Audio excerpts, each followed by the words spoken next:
Hi, everybody. Welcome to ZealZaddy, and this is Harrow the Blighted Plane, the system by Underground Oracle. We had a few weeks off inadvertently, but we are back. We're finally getting back on the sand. So it sounds so funny to say the sand instead of the sea. Let me get everybody in. Let's get this thing going. I don't want to waste any time tonight. See you in 30 seconds.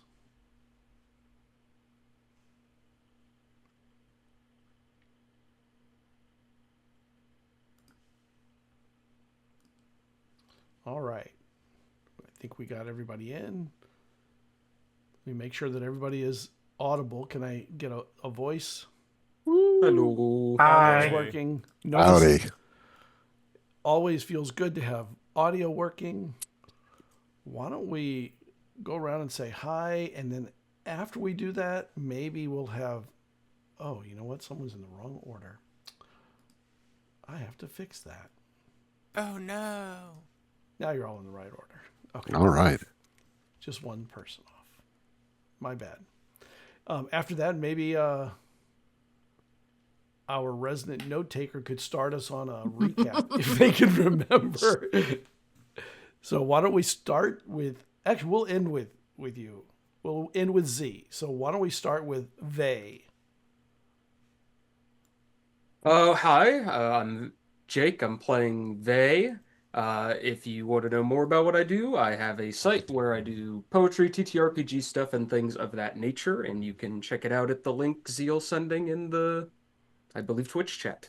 Yep. And I'm excited to continue our adventure across the sands. All right, Malcolm. Hi, everyone. I'm Alex Newman. I'm playing Malcolm Keel. I'm a swashbuckling hisk. It's a ratkin. I am super excited because I'm going to be at the Philadelphia Area Gaming Expo in less than a month, which is just blowing up. They have like more than 2,000 attendees currently. And I'm going to be running a 4-hour Harrow the Blighted Plane adventure there, which you can sign up for. So come on out, and you can play live with me. I am considering going there to interview some of the Monty Cook people. Oh, So we may get a moment. We may get a chance to meet. yeah, terrific. Because I will be well you're when I'm not teaching or running. I'll be at the Monty Cook booth. I'm one of their asset folks. Right. Awesome. Yeah, Charles is going to be there. Publisher's going to be there. Yeah, I've met Charles. I really want to meet. I really want to interview Shanna Germain and Monty Cook, of course, but like Charles is everywhere. It's so easy to meet Charles. I don't yet have confirmation that either Monty or Shanna are going to be there, but you know they're last minute folks. Yep. All right, Jens. Hey there, how y'all doing? My name's Jens Pulsar, and I'm played by Marlon. How are you guys? If you're into mermaids, you can hear my voice in Mermaid Magic on Netflix, or if you're into video game RPGs, you can hear my voice as Yama the White in Path of Exile 2, the expansion. Don't have anything upcoming except a couple of audiobooks, which you can catch on Graphic Audio. And I'm super excited to play again. All right. Heliodor. Hey everybody, it's me, Crest. You can find me on Pillowfort with just the word Crest, and you can find your way to my other socials from there. I run the podcast, many stories, many games, or I guess I should say I produce it. And I play Heliodor, the Icean Hiss blight singer who awakens dreams. Nice. All right. Z. Hi everyone! Hi, I'm Kayla, justkay DM Dalliance. You can find everything that you need in that link tree that just got dropped, including freelancing tons of fun stuff like Adventurer's Domestic Handbook, doing my own free fun things like Barbarian subclass that heals you through screaming, or my work with Underground Oracle Publishing, which includes Harrow, which we are playing. and all of my actual plays, charity streams, all of that's at the link. I'm not going to bore you with the very long spiel that ends up being otherwise. The yell healing barbarian made me laugh. That was Get better! yes, that's all I can hear. All right, Z, you're on the spot. Do you Okay. have notes of last episode? I do. Do you want me to do just last episode, or do you want me to do the first one and the second one? I mean, you could do a minor recap of what happened in the first one to kind of bring us up to speed. All right. I don't want it to take a whole lot of time, but Because I'm fully embodying Tim Curry and using my 10 years of choir to just circular breathe through this explanation. we'll definitely don't anticipate too long. Okay. This is the end of Clue. Is that what's going on? Yes, this is the end of Clue, the summary of Clue. All right. Okay, here we go. So, in the first episode, we had a really great time. We woke up really hungover and drunk, and then found out that they were getting ready for the Festival of the Lights, and that they were going to display something in the center of town, and we was really suspicious and under guard, so we decided to try and see what it was. And found out that it was a rival ship that tried to, make us look really bad, and there was a whole speech about how terrible we were and that we were getting run out of town, and we got on the shipping right away. I think that's actually both episodes. World record. Can we get this on speedrun.com? Just the explanation. And we ran away with a map to a treasure planet, essentially, or treasure island, essentially, that we're gonna go to try and see how much stuff we can get from. And I we're on wouldn't the say a website. map. More Rough like creature that map. direction. Yeah. It's more than we have to go off of most of the time. Yeah. You get to navigate in the most unique way soon. Mm-hmm. You have pulled out of port. No, you haven't pulled out of port. You are heading to your ship, knowing are that out of the harbor. right. But when you were leaving, Mm-hmm. when you get out and you start hitting the waves, because if you remember, the harbor here is like a crescent. Mm-hmm. It kind of wraps around. You can see back behind you that a couple of ships may be disembarking also, perhaps. Now, one thing that's not a great thing about your ship is it's not very big. But in not being very big, nor laden with a lot of stuff, you're fast. So you may be in good shape. Who knows? But on the edge of the city, like a big middle finger, there is the figurehead of the ship that was sunk that caused this whole debacle. We'll call it Jen's middle finger, both to and from the town. Oh, we did set the rival cruise ship on fire after I stole the nameplate of the ship they found. And at the end of the episode, there was also the beginnings of another wave of insects starting to rise up out of the sand, and the migration continues. Now, one thing that doesn't happen usually is most people who sail, this is a time they generally avoid sailing. It's hard to navigate when all the space is covered in legs and chitin. But you were braving it, so you're out and about, and you have a little bit of time to kind of get ahead, and then the wave or the wind picks up and your sail grabs hold. Now, when it grabs hold, it blows all sorts of insects onto your sail. So there is a little bit of annoyance at that. It grabs it and makes it a little bit heavier, but not enough to be of a concern. And looking forward or backwards, it's like you're sailing through an insect aurora, just glow everywhere. And then you realize you're tasting the aurora, because there is glowing bugs everywhere. That includes mouths, noses, hair, bodies. How big are these bugs? Most of them are pretty small. They're bigger than a well, I don't know what insects you know. I was They're Like a they're stink bug? mostly beetle. Yeah, stink bug size is about right. I was like, having grown up with lightning bugs, I'm fine with tasting it. I just like. Do they taste bad? Oh yeah. Oh, okay. Jens Almost is not anything having a good bioluminescent time. is going to taste bad. It tastes Jen's- like a little tangy, a little zingy, and like almost like a grass note. If I remember Grass lightning note. bugs from my childhood Spicy. correctly. Spiciness. You a bug sommelier? What the hell are you talking about? Lightning bugs. That's a Alright. thing in the South. Yeah.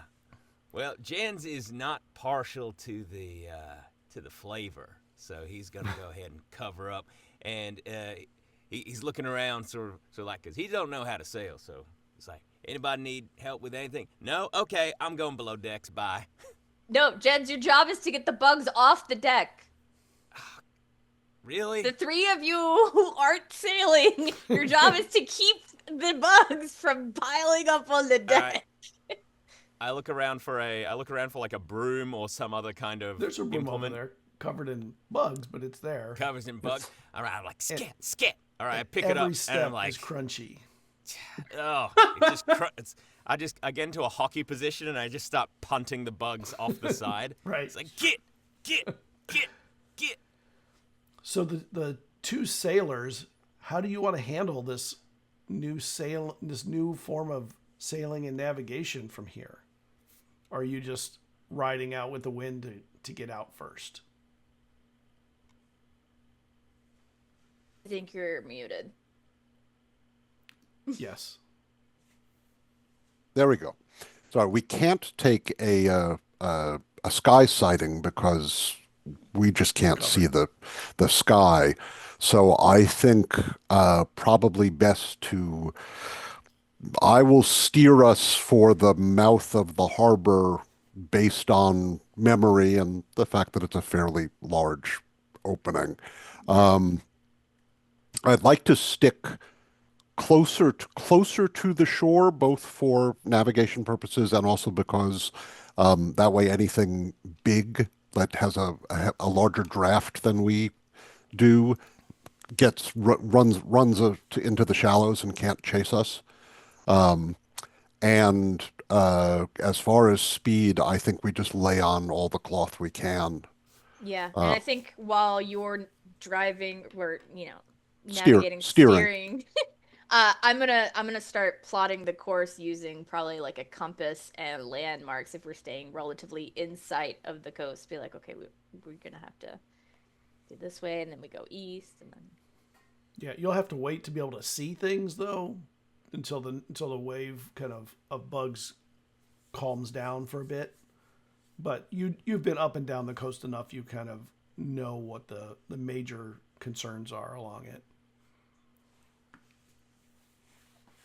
What are go on, what were you gonna say?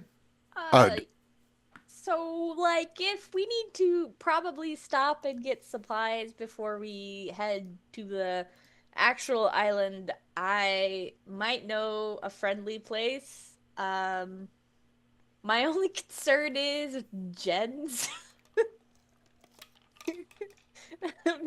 Because I don't know that I want to expose that community to Jens. But now? No, I'm clean. I got checked. What do you mean? I've been tested. What? What are you talking about? No, Jens. If we go to this community, like, no. Oh, wait. Why do you just automatically think I would expose myself to people? That happened one time. I had a lot of mush. Literally this morning?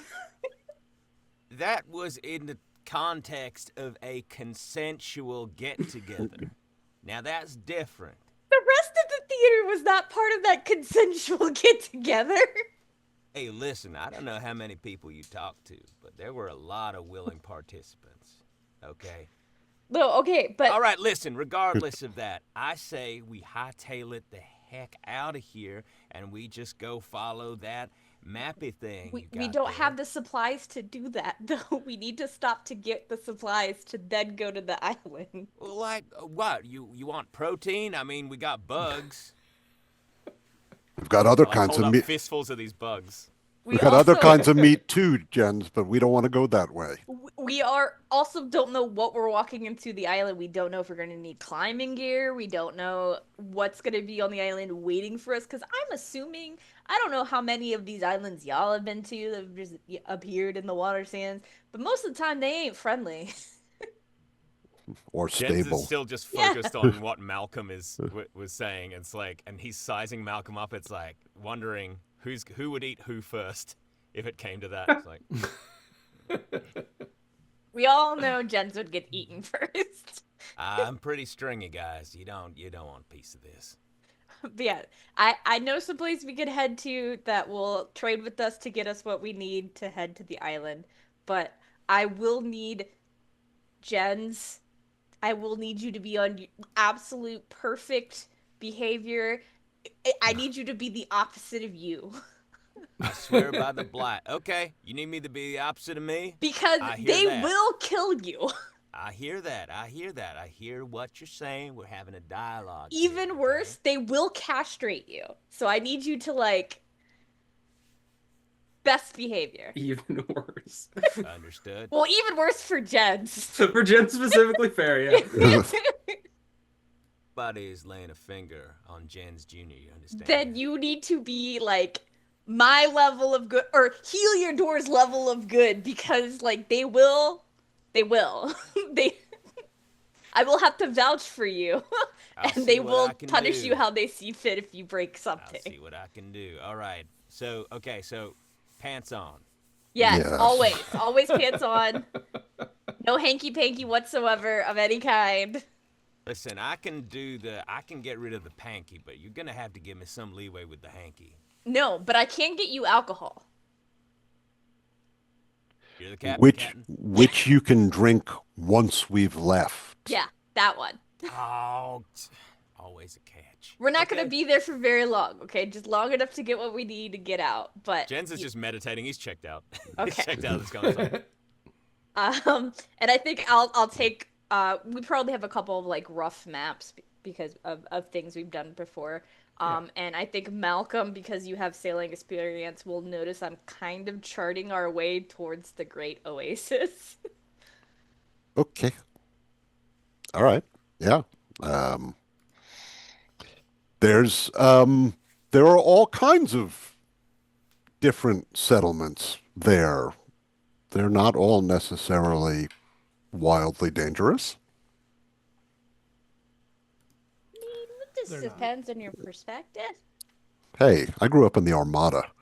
Yeah, I mean, they're not dangerous to me. They might be dangerous to y'all, but I'll vouch for you. I'd be okay for a little bit. Vey and Heliodor, what are you doing while the deck is being swept by Jens and Malcolm and Z are, making the ship do ship things? Whatever Z tells me to do, because I usually just follow her lead. Okay. Deal with the bugs. They could be a problem. I don't want to help, but I'm gonna just help Jens by pointing to where he's missing, along where he's going across the deck and cleaning off. I just Jens, back here, you missed a little collection right there in the corner. You might want to get that. Yeah, Middle management supervisor. Always need a one. Jens is still dissociated, so he's been sweeping the same spot for I walk over, start pushing him slowly, step by step. I'm a Roomba. He's a Roomba, manual Roomba. Turn him around.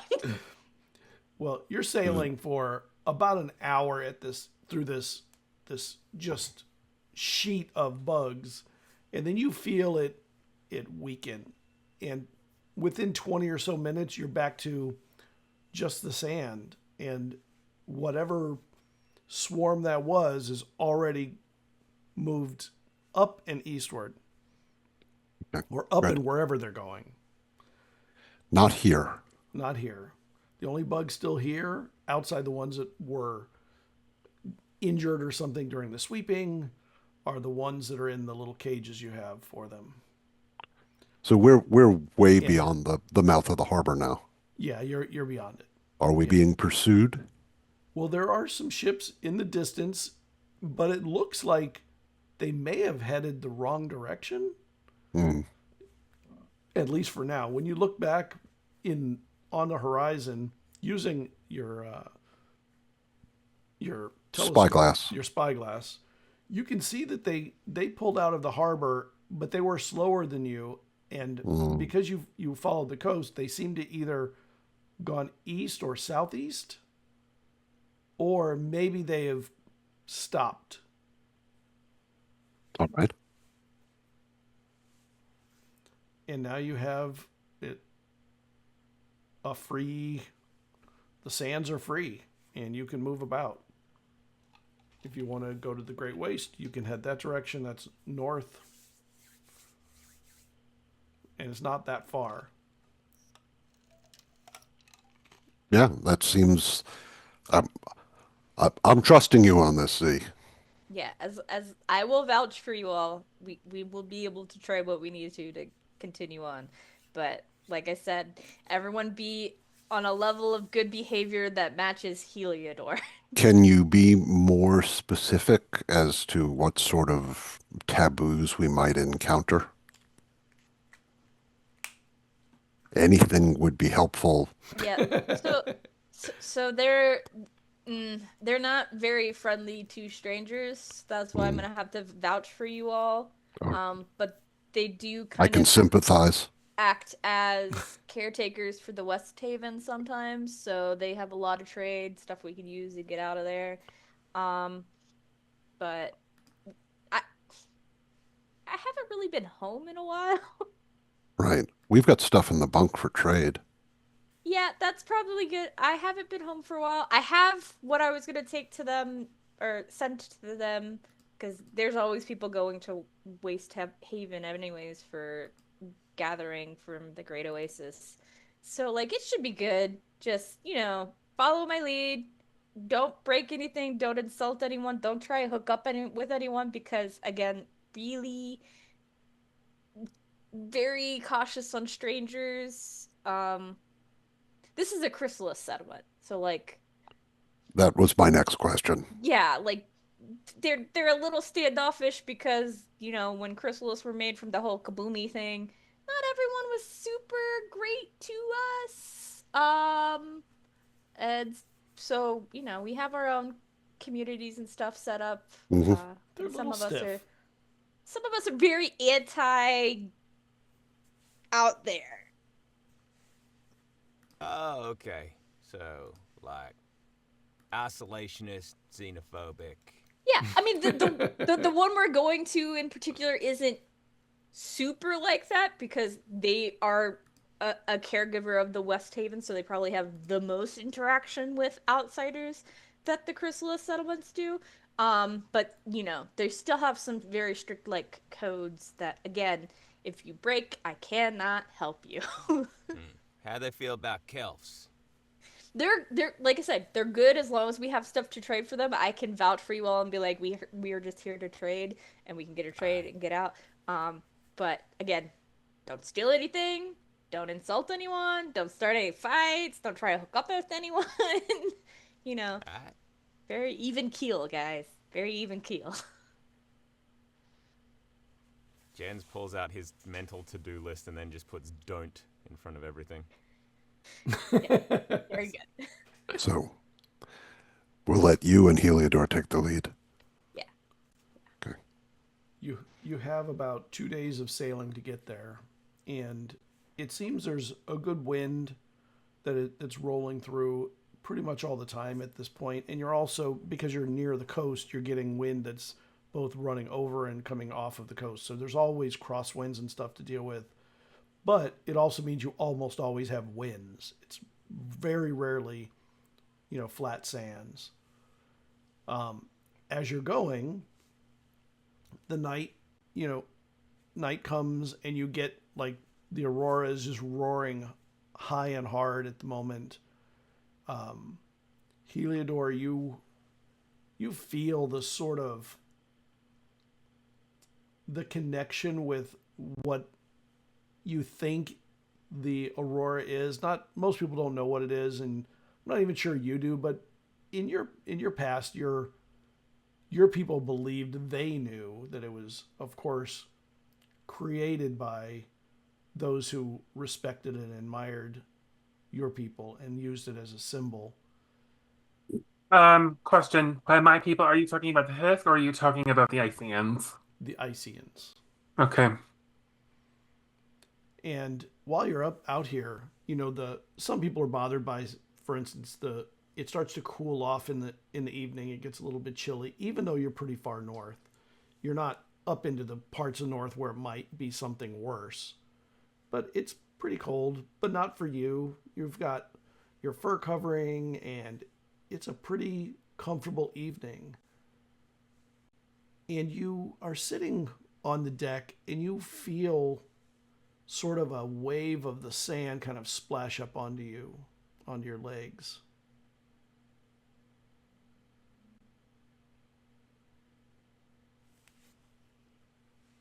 Okay. It's dark, though, so it's really hard to see anything.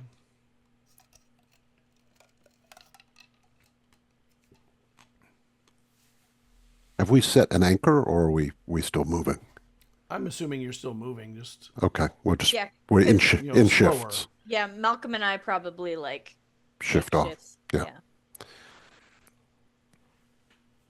What area of Harrow are we? What? What area of Harrow are we heading You're towards? in the along the coast of the northwest. So on the map, let me go to the map screen. Yeah. You'd be up near the Great Oasis, and you're heading northward towards that area. Heliodor is just quiet. He's content. Or, well, I suppose not content considering everything we just ran away from, but he is at peace, somewhat. Nice. And while you're sitting there relaxing, the ship, there's some waves that it hits that are kind of like they roll over it, and you feel it. It's because of the wind, there are some waves that roll in, and you feel at some point the whole ship almost turns sideways. Heliodor, you feel it first because you're sitting out on the deck, but everyone else feels it. Can I get some sailing rolls from Malcolm and Z, since you're the two doing the sailing, as Yep. the first sand wave rolls under? Yep. 15, and I'm trained in a bunch of sailing related stuff. Nice. Z? Specifically sailing, actually, as well as, yeah.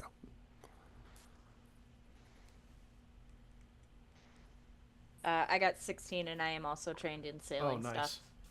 So this must have been some kind of a rogue wave, because you didn't anticipate it or see it coming.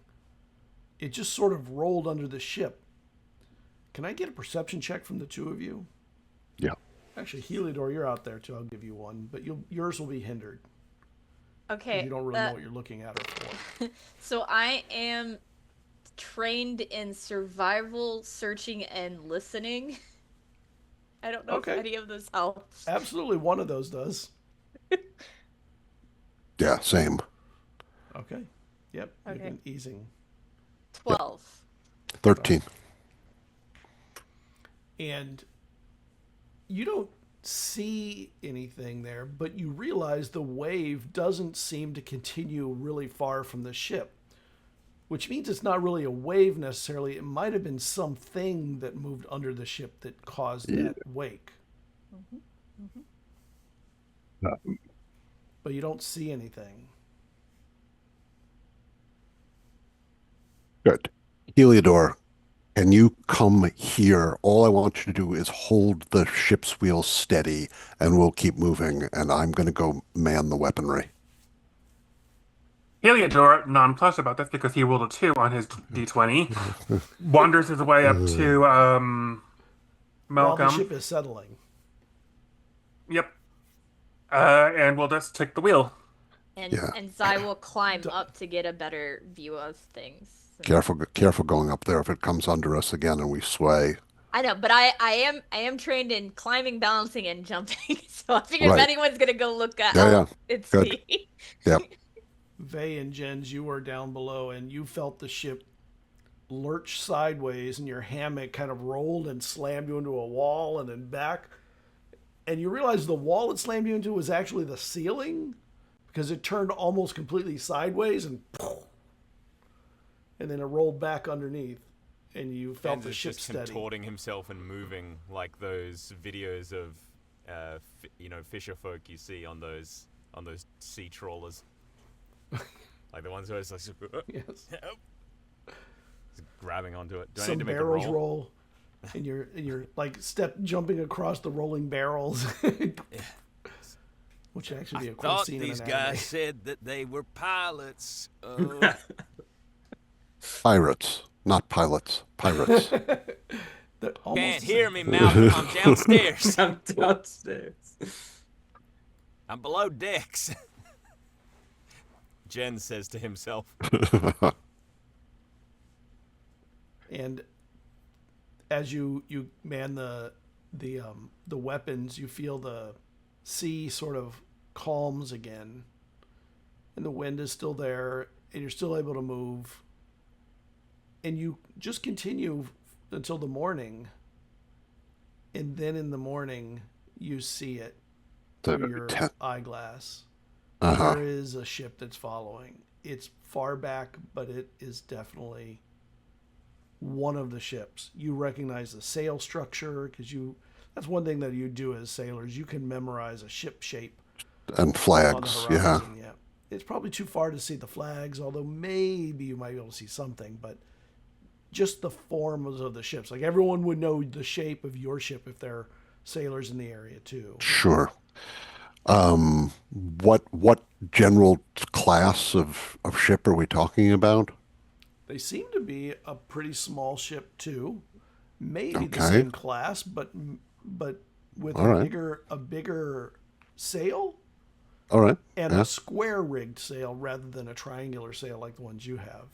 Well, So then that's it's an unusual configuration, but fast but not maneuverable. Yeah. right. Yep. All right. Well, then someone, I will make sure that someone is keeping an eye on them at all times. We'll just have someone on watch with the spyglass and hand it off from person to person. Someone gets tired, they just go on to the next person. And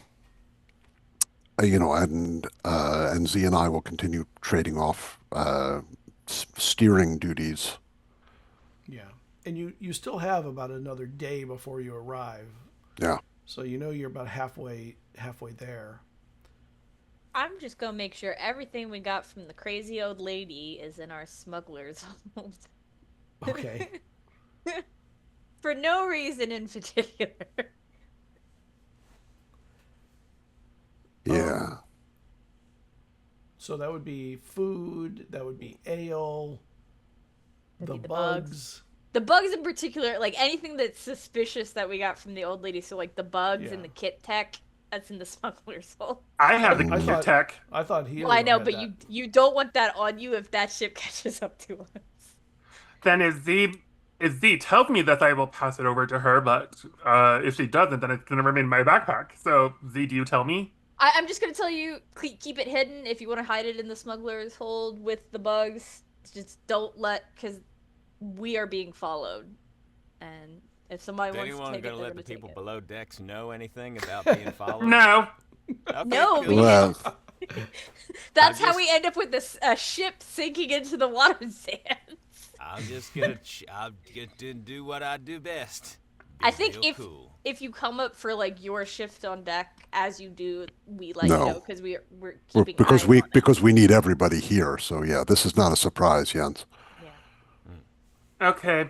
In that case, Z, you can add the kit tech to your inventory because I think. Wait, who is tracking our ship stuff anyway? Like on Track- sheet. The ship. The ship is tracking her. I have it. I have 2 kegs, rations, basket of stuff, chest of trade, kit tech staff, orange Okay. flippers, and the request for stories from the island from the crazy. It literally says crazy old lady brings basket. Okay. Then I will let you store the kit tech baton in the smuggler's hold, and I will also make you promise not to let Jens touch it. Yeah, I'm not telling Jens it exists. I'm hiding it behind the Jens cages doesn't know of we have a bugs. smuggler's thing. Yeah, that's the one area of the ship Jens doesn't know exists. I was under the impression we were more in the business of giving cruises. You know, we were just real bad at it. Yep, But, you know. totally that, That Jens. is exactly correct. Yeah, Yep. mostly to scientists. Yeah.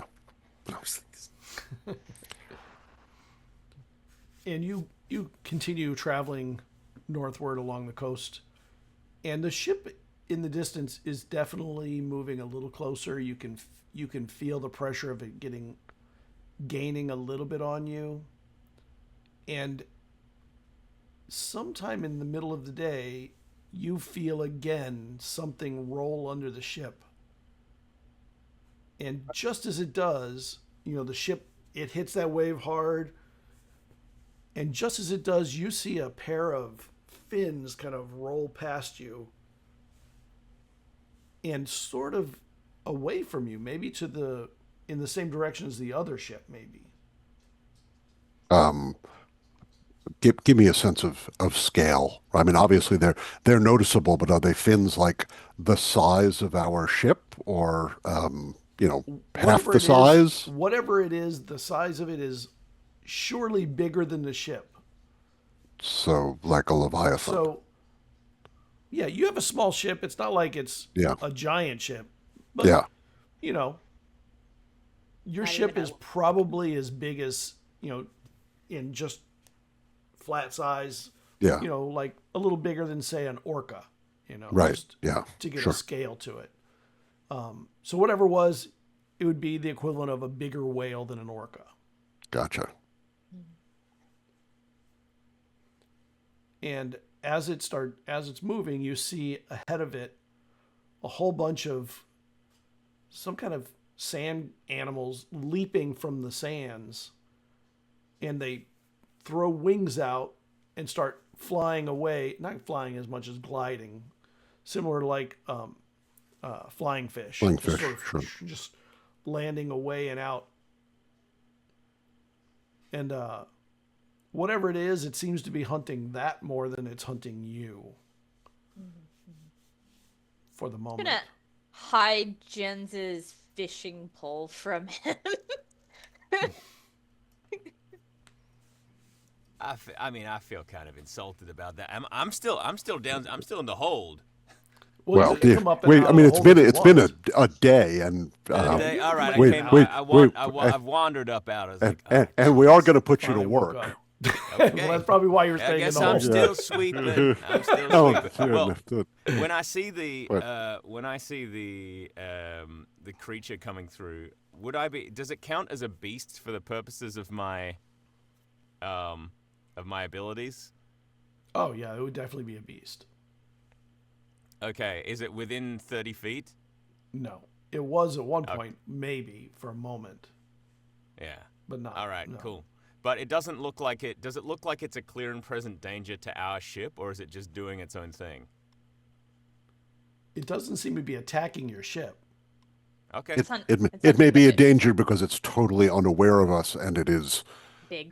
big. Okay. Well, if it gets close enough, again, if it gets within 30 feet, then I can do something. Otherwise, I'm just going to keep sweeping. All right. Well, there's not a whole lot of sweeping left. Just Yeah. moving the ship sideways kind of dumped a lot of the. But right, leftovers. we're taking turns keeping an eye on the ship behind us, and by we are doing that, I mean all 5 of us. Right, less me and Z, because we tend to do the steering and the, checking of the manticore to make sure our weapons are in decent shape. But yeah, but I want someone keeping an eye on that ship at most times, please. And you feel. Hold on, I need dice.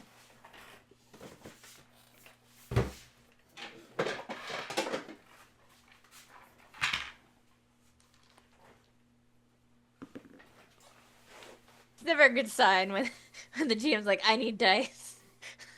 Especially in a Cypher So- game. Jens, you're up on the deck, talking to Malcolm, and you feel something land or hit your back.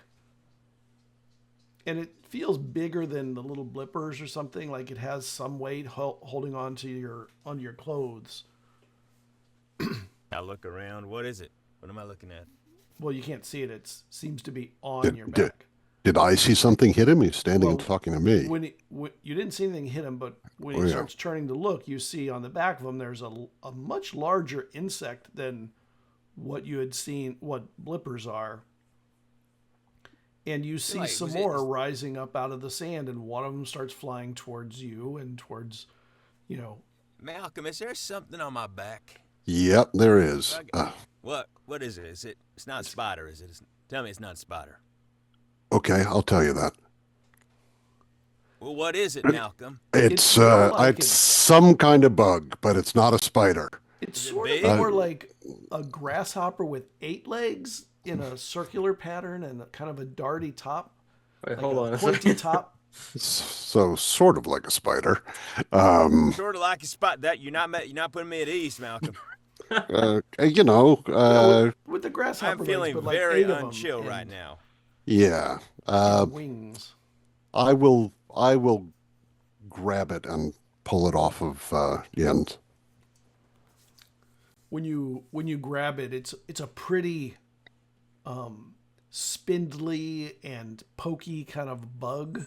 hmm And when Oh, you God. grab Oh. it, its wings kind of open and there's like thorny edges to them. I mean, it can't really hurt you, but it's also not comfortable.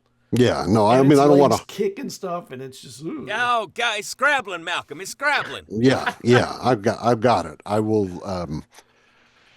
just throw it behind us, so Okay. hopefully that the wind sort of catches it and Yeah. we outdistance it. But you said there are others rising from the water. Yes. Like how many? Enough that it could be the beginning of a swarm, or it could be sort of a small number of a swarm kind of going in there. Not enough to blind the air necessarily, but it is another type of sand bug coming up. I mean, if we can Yeah. get to the other side of whatever this swarm might be before it really kicks off, then the ship behind us might have a bit of a difficult time continuing to follow us. Yeah, Yeah, well, go faster, guys. What can we do to go faster? we can try and go faster. All right, you want to Yeah, I'll make lead the crew? yeah. Because to go faster, you'll need to actually get the whole crew doing the sailing things. Yep. So let's lay on some more canvas. We've got a cutter keel.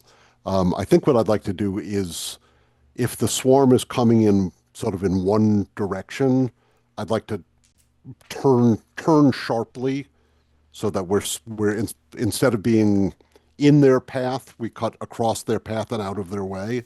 Okay. And that requires you two pulling hard on that rope when I say so. And Z, go up and give me a sighting. And Yeah, I think Zai's already like yeah, halfway like- up the mast. and they, if this doesn't work and they do turn out to be hostile, maybe you can toast some and knock some out of the air for us. All right.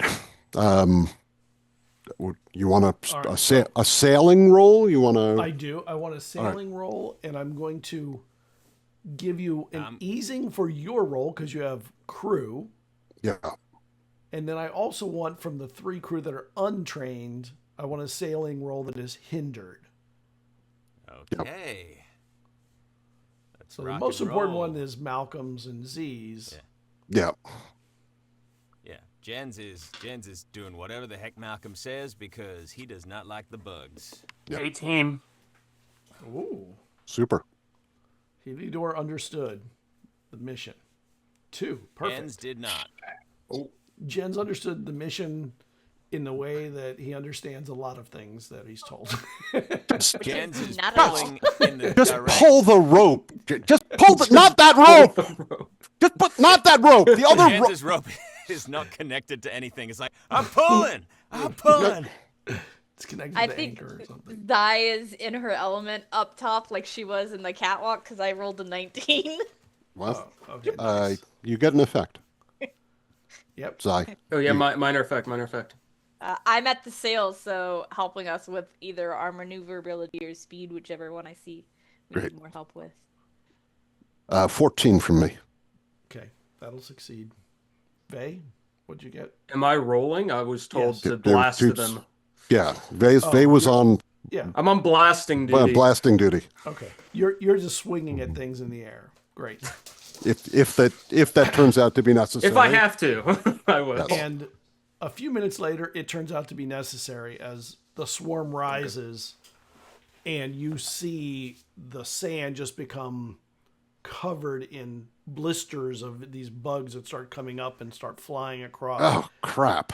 And these are sharper, more uncomfortable bugs than blippers for sure. But also blippers start coming out in different colors at the same time. And you sort of get this dual swarm or wave of bugs coming out simultaneously. And then the ship rocks. And you feel the motion of the ship. Jens, you feel a beast come close, and the ship sort of lifts on the wave, and you just... Hey, I'm using my bonded through blight. I'm spending the 2 intellect points. Okay. And my eyes sort of glaze over with a radiance, and I whisper under my breath, "Easy now." So I am attempting to calm. Yeah, I calm a beast within 30 feet. So I gotta Automatic? speak to it. Gosh, let me just check. Let me see, bonded through blight. If it's an ability, generally yes. Yeah. Yeah, I must speak to it, although it doesn't need to understand my words, and it must see me. Is it? It's It's in gotta the see sand me. at the moment. But Dang. maybe Okay, if you're, well, if in you're that looking case, overboard, maybe. All right. Well, in that case, I'm gonna attempt it, but it doesn't work. I gotta see this thing. So I'm gonna hold it. I'm gonna hold it, waiting for an opportunity to see it. If I never see it, then I've wasted it. But if I do see it, then it's in effect. Got it. Yeah. Yep. I would like to use my blight lore skill to see if I can pin down what these bugs are. Sure.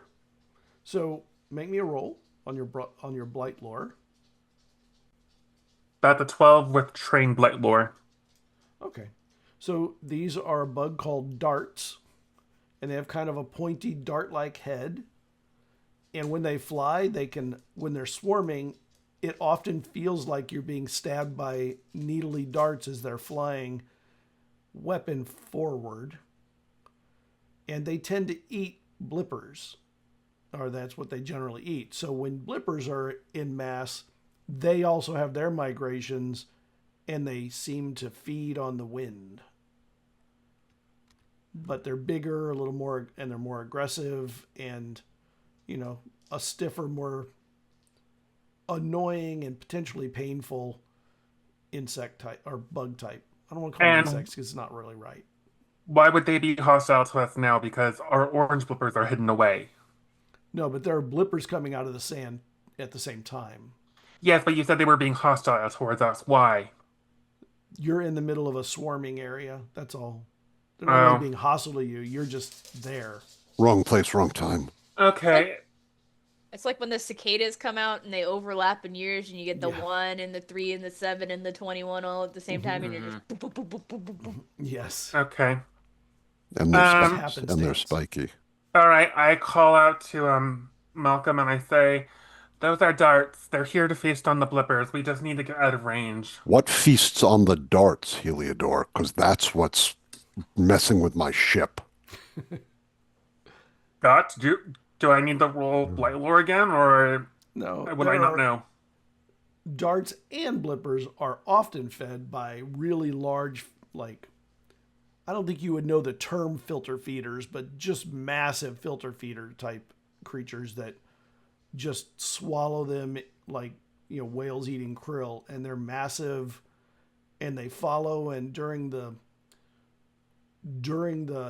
dance, they just swarm along coastlines where they know where the blippers are starting to rise. They also happen to, even though they're almost as common in deeper waters, they're spread out more, so it's less likely you run into them. Sandfish that eat bugs. We need to get away from the coast. All right, hold on. And I'll cut the wheel hard to try and get us out of this swarm. Okay. So you're going to head away from the coast. Away from the coast. All right. Give me your sailing roll. Z, you can tell what's happening based on what Malcolm's doing. I think I would anticipate the cut. Yeah. Hold on. 17. Nice. Z, from up top, you have a view of the other ship.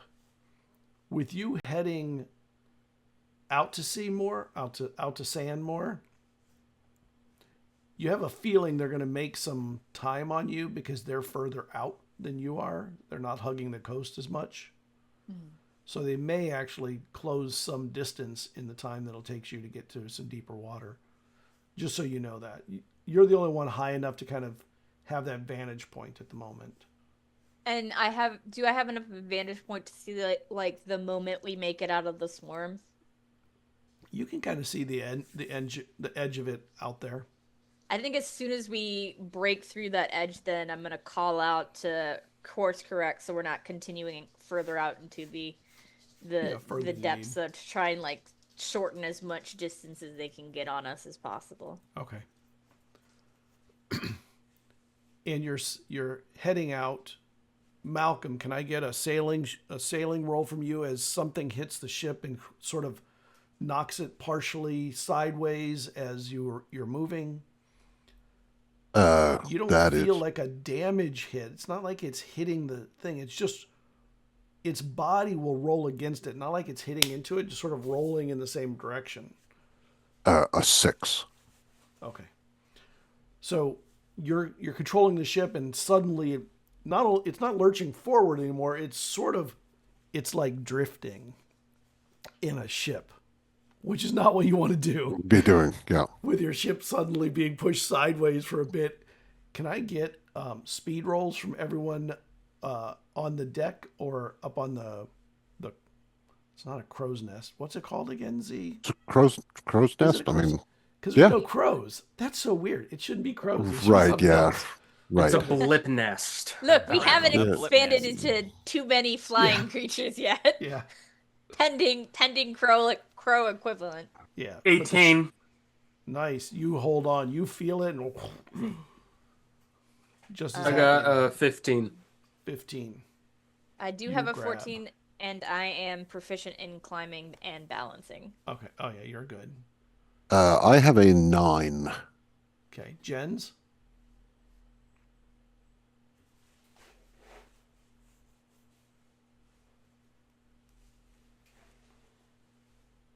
You're muted. You're muted, Jens. Oh, sorry. There we go. Wait, can you hear me? Yeah. Yes. Okay, you unmuted me. Thanks. So that was a 10 plus my... I don't really have any skills related to that, but yeah, it's a 10. Okay. Jens, you and Malcolm start sliding to the edge as the ship starts to get pushed sideways, and then suddenly it's not only going sideways, it's pushing and leaning like it's going to push you into the sea. No. Well, and no one's at the ship's wheel anymore. Yeah, you're slid away from it. So the still ship got hold of suddenly the is rope, lurching. You have the rope, and Malcolm, you see, does not have a rope and is hitting the edge where there is a little bit of a Railing? banister or railing. Yeah, railing, yeah. And Malcolm, can you make me a speed roll to see if you can hold on before being thrown? I have acrobatics. I'm trained in acrobatics. Definitely get to add that. Good, great. If I see this, can I hold an action if he does go over? Yes. Jens, you're pushed off the shore, but the rope is tied off, and you find yourself sort of swinging in the air, like around part of the deck. Oh! So I rolled a 19 for acrobatics. So Effective, if I get so Malcolm hits the railing and goes over it, grabs it with his tail and grabs Jens with my hands and hauls us both sort of back onto the deck. Awesome. Scrabbling up.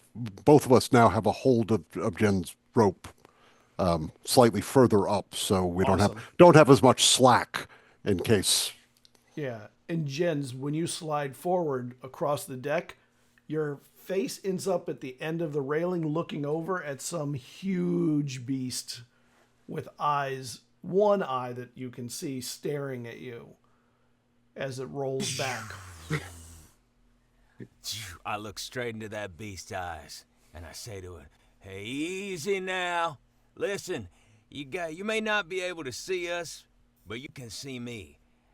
And I need y'all to calm down, all right? Just take deep breaths, or whatever you do. Just regulate your system, okay? Gotta get...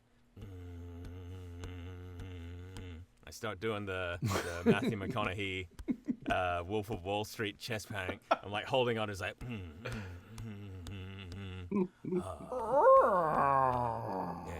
And then the eyes dip into the sand, and the ship sort of just goes steady and flat.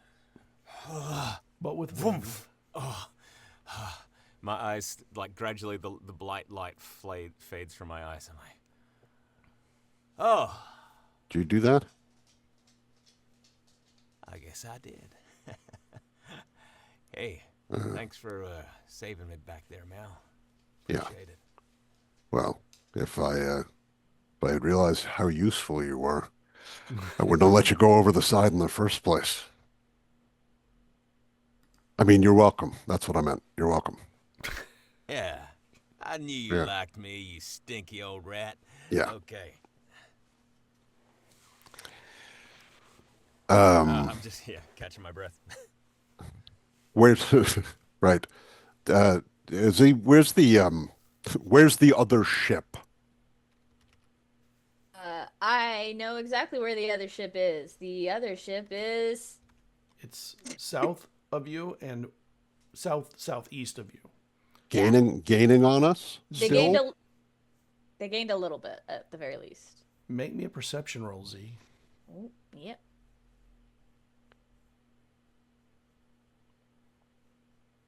Uh, 13. You see some flashing from a mirror or something, like they're signaling. Any other ships around?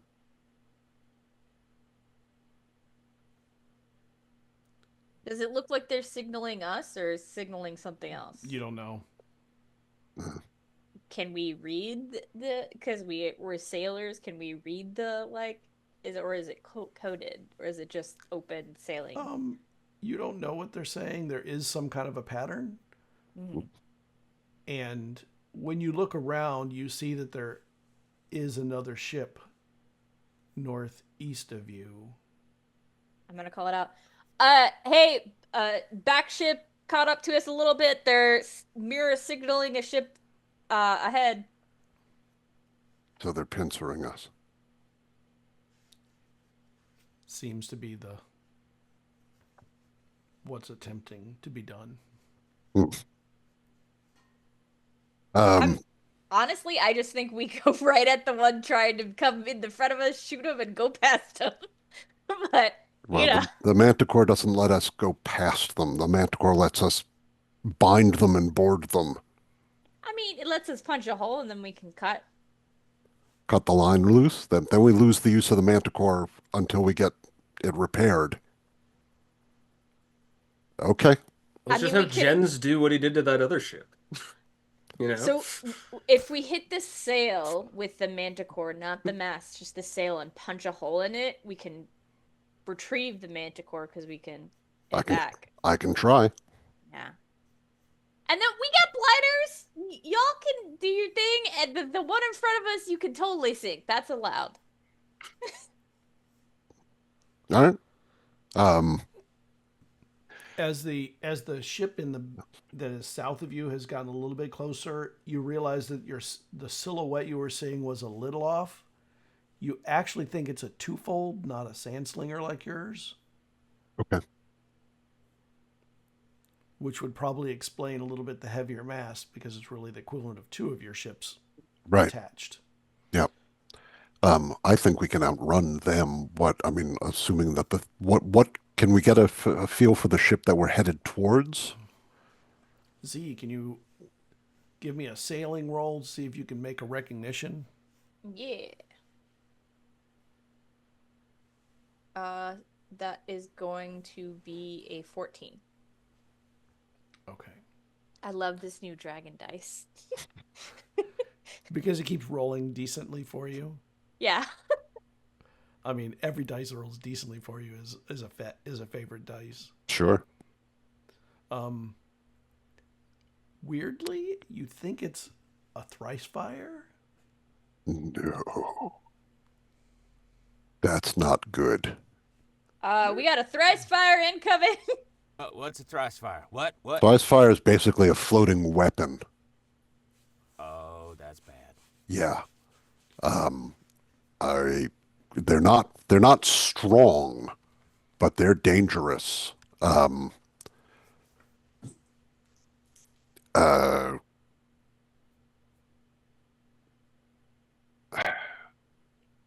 strong, but dangerous? Yeah. You know what? So am I. Yeah. They're also used by the Armada almost exclusively. Let's Someone paying the Armada. Yeah. Let's get when we get close enough, I want to try and read their flags before we do anything else. This may not be trouble. But if it is, I want to be ready for that. Can someone else take the wheel? Because I need to man the manticore. Just drop down a rope next to you. Yeah, and by someone else, I mean you. Yeah, you scurry down. There was a lot of options. Tough options. Not it. Yep, got it. My skills are best used elsewhere. Yeah. You can't, summon that beast back to attack them, right? I just work on calming things down, making sure they're chill. I mean, the beast does what it does. You know, it's like us all in this path of life. Listen, I'm rambling. Short answer, no. Great. Thank you. Long answer, prep whatever you need to fire if we say to.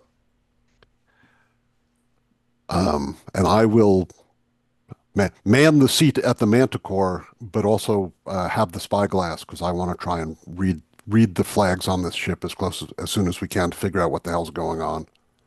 Okay. And you get in the manticore. It takes a little bit of time. It is an Armada ship, and it's not anywhere near where the Armada normally operates. Yeah, no, this isn't home. But you do know that they occasionally will come up this way when they're trading things. Yeah. If there's something interesting to trade. And, you don't really know what the other ship was saying with their mirror and their signals. So there's no guarantee that they're here to necessarily attack or do anything like that. You don't know what they're here for. Right. Almost surely they're at least involved in some kind of trade on top of whatever else they're doing. Because they wouldn't be this far north and without a reason for something like that.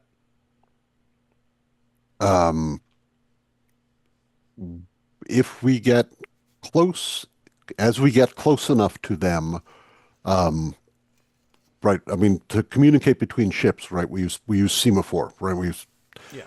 a flag language. Yep. I'll just throw up a flag that says we are a trader ship, but you are the smaller ship and therefore have the right of sail. You may pass us When you get close enough. when we get close enough. Yeah, I mean, Yeah, we can't do it at a long distance, but once we're within eye shot. Yeah. And as you're sailing, you realize the ship is coming towards you, Okay. but also is running along the coastline opposite you. So you've come pretty far out now, out of the coastline area. They're between us and the land. Yes, but Yeah. and they're running in just the opposite direction. So they could be coming at you or they could be going to pass you. You don't really know. And then as you get closer, who's doing the flagging? You or Z? I'm flagging. I want Z to have both hands on the wheel. All right. So what is the message you want to say? Generally, it's got to be pretty simple messaging. You can't Right. do anything really complicated. I would like to let them know that we are a merchant vessel or a scavenger vessel, a gatherer vessel under Armada command or under the command of a member of the Armada, and that we are allowing them right of sail. We will stay out of their way and let them choose whatever heading they want. Okay. And you get back the simple message: maintain direction, we'll cross. That's it. Okay. And as you're sailing towards each other, it does get tense because they're not very far off of you're running parallel paths. And it slows down quite a bit as it nears. And as it slows down, there is a human sailor on there that looks over at you, and you recognize, maybe not as somebody that you was a captain or anything before, but there's whoever their captain is, you kind of remember them as someone named Vesh. From my days with the Armada. Yes. Mm-hmm. And they drop their sails and they go to a stop. It's like they're seeing you too. Cool. Bring us around, and will unhook myself from the manticore and lower the sails so that we can also try and slow to a stop. It's not. I don't know that I can bring us around, but I can at least get them to stop putting oomph in the sail. So it takes a little time to maneuver, but you're able to kind of come around. It takes a good half hour or something just to kind of swing around and get where you can actually kind of line up close enough to see. Their ship is kind of banged up, not in great shape. But, seaworthy. A lot of Armada ships actually are kind of banged up. Most of them. Right. Because they're doing stuff. Right. Stuff. Yeah. But a banged up thrice fire. I mean, they go from banged up to completely to sunk very quickly. Yes. Yeah. And I know Malcolm told me to turn around, but I'm fully turning around, so I'm still facing again the way we were going the first time. So if we need to kick on speed, we're at least still going the same way. Yeah. And you see Vesh across on the other ship. And their ship, they're sort of letting it drift sideways towards you very slowly, and it looks like they're getting pretty close and could throw a rope soon. Okay. Can I come across? Yeah. Are you in trouble? Oh no, we're pretty laden right now. Yeah. All right. come aboard. And he throws a rope over. You have to tie it off, and it looks like he's going to actually just brachiate across using the rope rather than pull the whole ship over. Good. And he sends it over. You tie it off, however you want to do that. And he's pretty acrobatic, and he kind of just like a monkey, just like underneath the rope to get to the other side. And he comes down and he lands. You got yourself your own ship. Yeah. Well, I have part of a ship. Yeah. And he was kind of coming up when you were coming up, a decade or two ago. Yeah. And it looks like he's gained a ship too. He's captaining a ship. Right. Yeah. Do you know who that ship is that's chasing you? Are they a I problem? don't. They've been pursuing us since at least the Eye. There was some trouble back there. They might be holding a grudge. I don't know if they're pursuing us or if they're just following the same currents we are. Oh, they're definitely following us. You hear I fall up from the wheel. Yeah, they seem to be tacking the same way. So yeah, I'd say. Yeah. They're Right. pursuing- Well, and we're stopped now. So yeah, we were hoping to just outrun them. We've got a good keel on this ship, but that may or may not happen.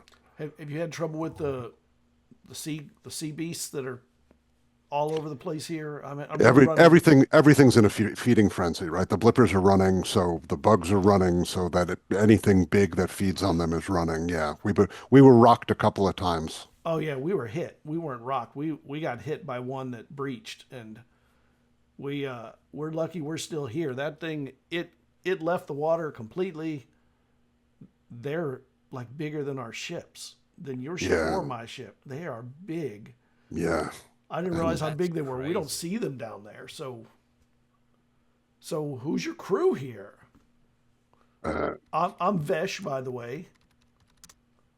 Everyone, this is Vesh. We know each other from growing up. This is Vay. Vay and I have been running together for about 5 years. He's Wait a second. Let me see that hand again. You ain't got no blisters or calluses? Are you still being trained? We got 3 of them at Oh the my same God. time. yeah. This is C is my the only other person on board who has real nautical skill. And I think when Malcolm introduces me, I kind of like do a subtle gesture that we have in place for when we're like talking to other ships or like have someone on board. I'm like, trusted? Yeah, and you get a very simple yes. Yeah. Trusted. Back. This is Jen's.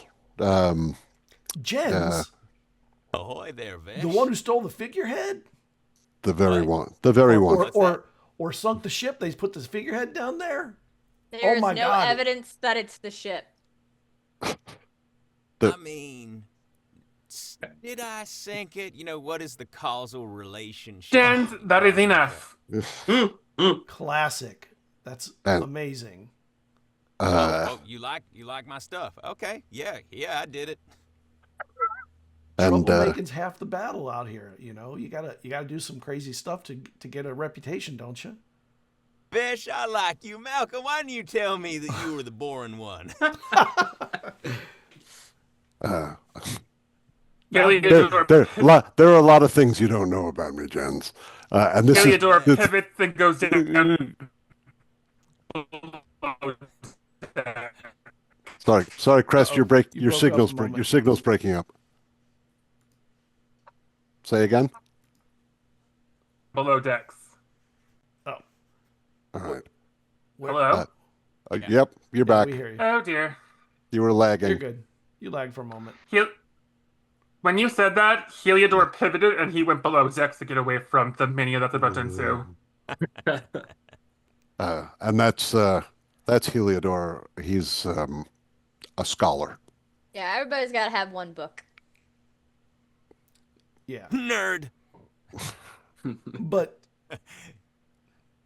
Jens can't read. isn't so your scholar is a Hisk. That's interesting.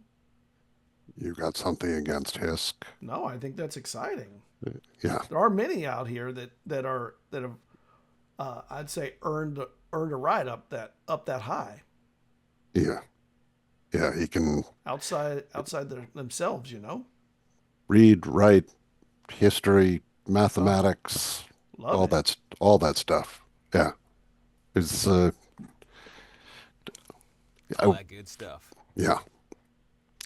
Yeah. He's a tenderfoot though, so you know. Well, I got to say the beasts out here along the coastline, they are hitting hard. I head a little further out and I came in. They're hitting outside too. It's not like there's a safety zone. Mhm. It's crazy right now, and it's just not safe to even be sailing. But I guess you got to get somewhere. Yeah. Can't stay here. Do you think we need to do something about your tail? I think if you could cross paths with them and slow them down, even just strike up a conversation with them, and Yeah, they're moving quick right now.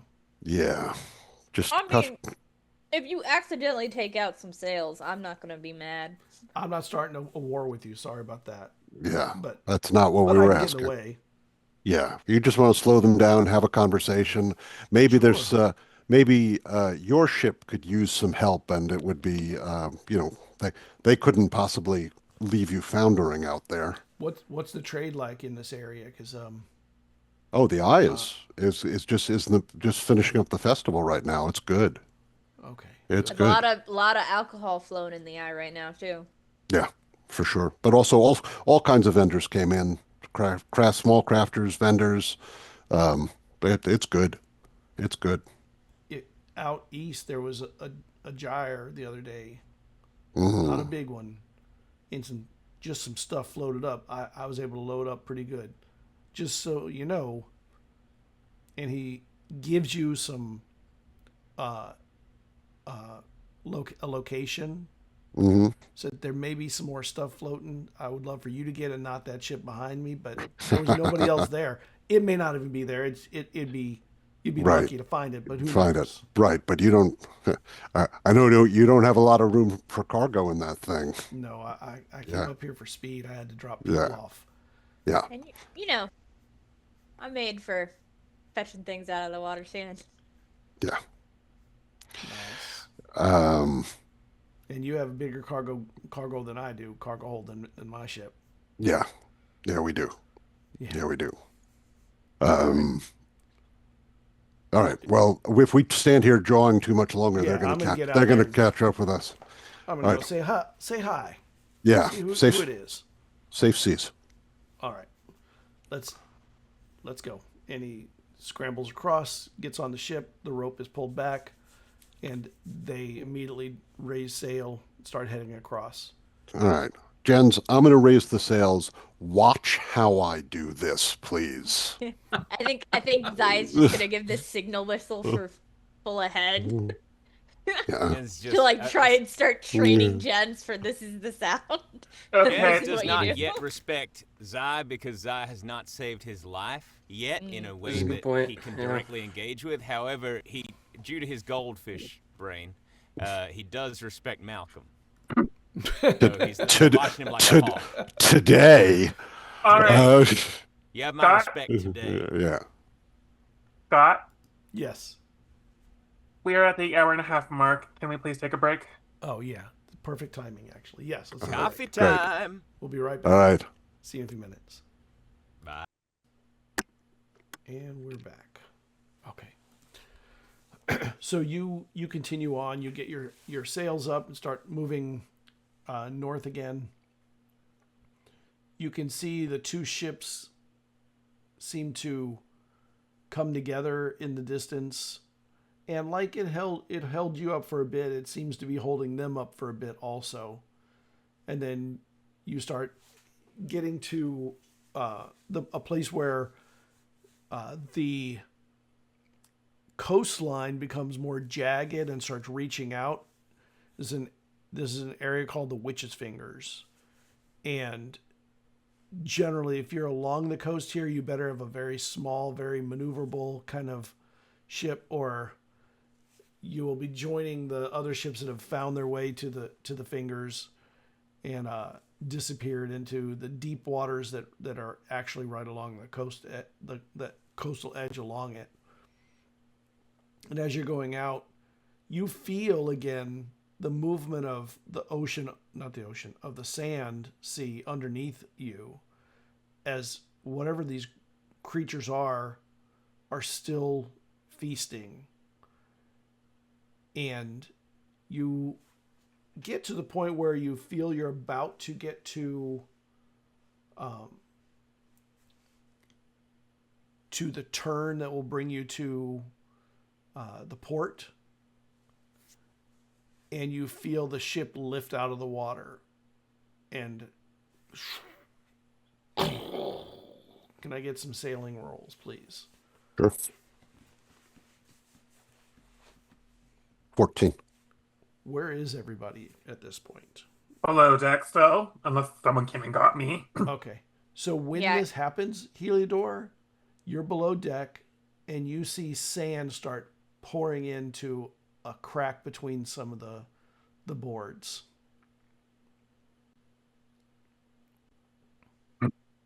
Okay. I think where Zai is would depend on where on the shift Malcolm and I are, if he's at the wheel or if I'm at the wheel.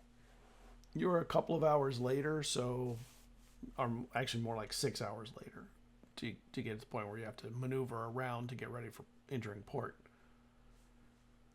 So Then I'm at the wheel, and if Jens is still under my thrall, I'm gonna try and teach him the basics of steering the ship while he's still paying attention to things. So Zai's I'm locked in now. Jens is hyper focused great, Yeah. on Malcolm. good. Zai is up in the rigging, and I did roll a 19 again. I get so close every time, and then stop right at 19. 19 gives you a minor minor effect, right? I'm just gonna give us as much maneuverability as possible. I'm up in the Okay. riggings. I'm adjusting the sail, tightening, loosening as needed. All right. Okay. Heliodor will call down from below deck. Z, Malcolm, sand is coming in. Where's that bitch stuff you told me about? What's it called? Pitch. It's called pitch. Bitch. Where Son did we of a start bitch. again? Damn it, Jens. Just hold like this. Don't move. Just hold like this. Like Perfectly this. still. Perfectly Avoid the still. rocks. Don't move the damn thing. Oh, here it is. Do I just splash all of it on the crack, or do I just apply a stripe? Like you're painting. Got it. I got this, Malcolm. You can go. I got this, big dog. All Big right. rat, big hiss. I head for below just to sort of poke my head in, and if spend a minute or two looking and seeing what Heliodor's doing. But if it looks like he's got this under control, I'm not going to get in his It way. looks like he's painting pitch, and while he's And as- painting it, there's sand coming in between some cracks in the wood where So another set of hands would be useful here. probably, yeah. As soon Right. as Malcolm steps away from Jen, Zai's eyes are like trained on Jen's. Jens, can I get a sailing roll from you? Uh-oh. Roll from me. All right. Yeah. Watch I- this, y'all. You can always Natural try 20. it. Just I'm also going to compensate for Jen's as much as possible in the riggings. Yes, moving. baby. That is a 3. Oh, God. So like- Z, you're up above, and you see the ship turning towards the witch's fingers. Inadvertently, it felt like the water kind of lifted and moved it around a little bit because of all the activity under it, and when it settles down again, you realize you're pointing at the coastline. I'm going to try and correct for that in the riggings as I called, Jens, what's your favorite alcohol that we have probably drank too much of at the theater? Oh, my favorite alcohol. Oh man, so I think I want to explain the three by like I look at Z and I'm holding like this. I'm like, hey Z, how am I doing? Z, how? Oh shit. Hands back on the wheel. Oh, okay. Let's go with the wheel. As I hear this, you're just muffled. I look up, look at Malcolm, and I say, "Get Vay to help me with this. You are needed up there."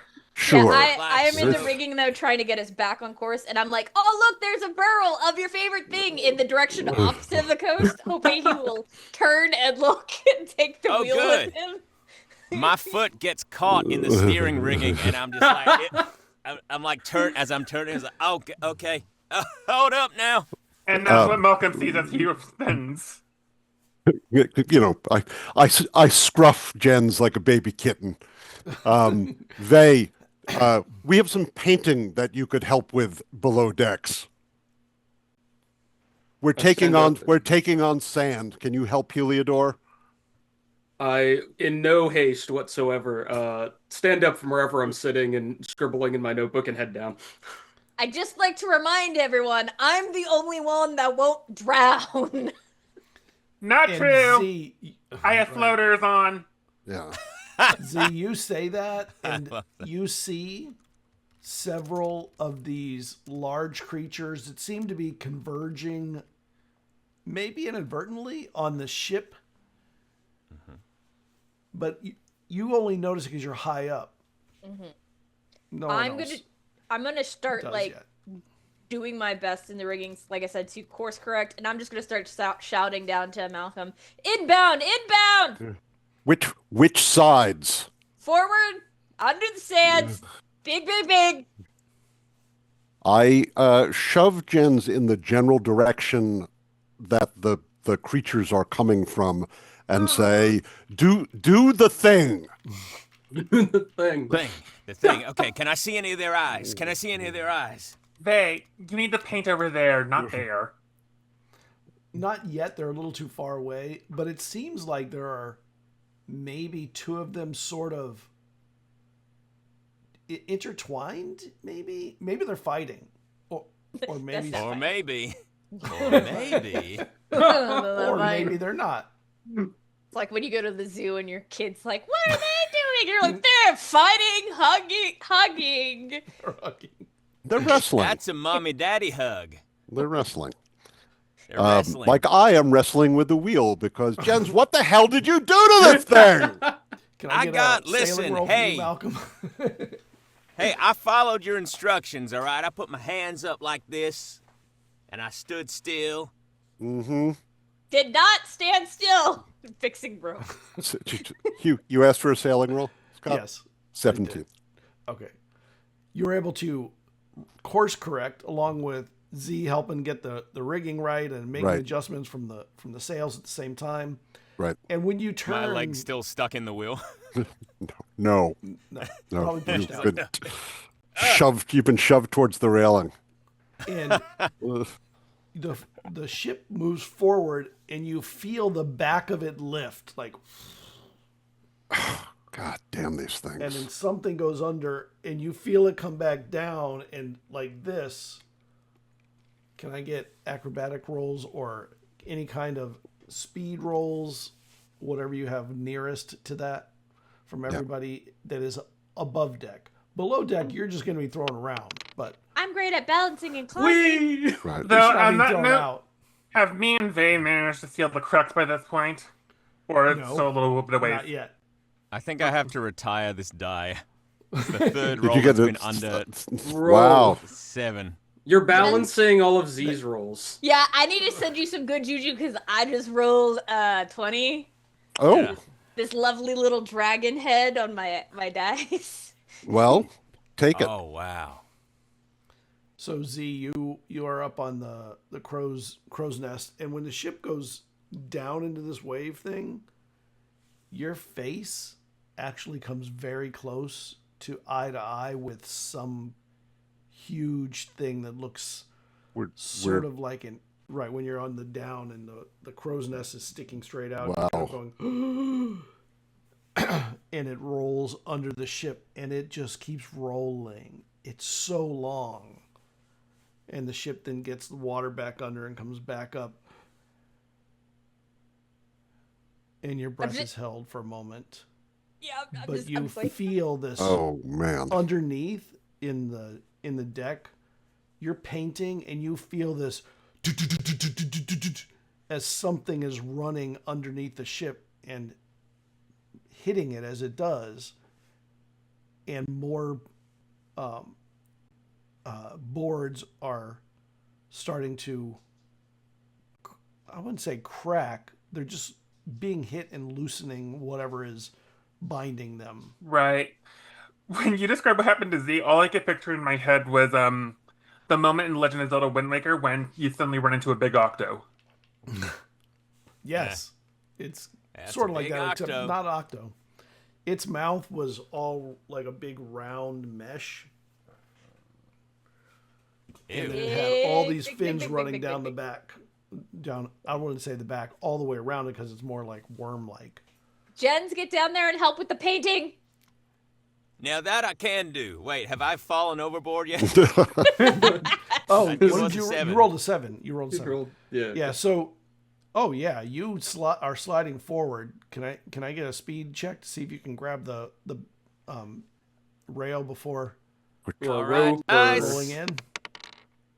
Oh, fine. Oh, thanks. Now you fix it. Okay. That is a 17. Okay. You grab on one hand and you come eye to eye with this thing as you're hanging over. I would say eye to mouth and eye because it's got a huge round mouth and eyes in multiple places around it. Not just 2, but more like 6 or 8 eyes all the way around the outside of it. Time to do my trick again. Is it looking particularly agitated?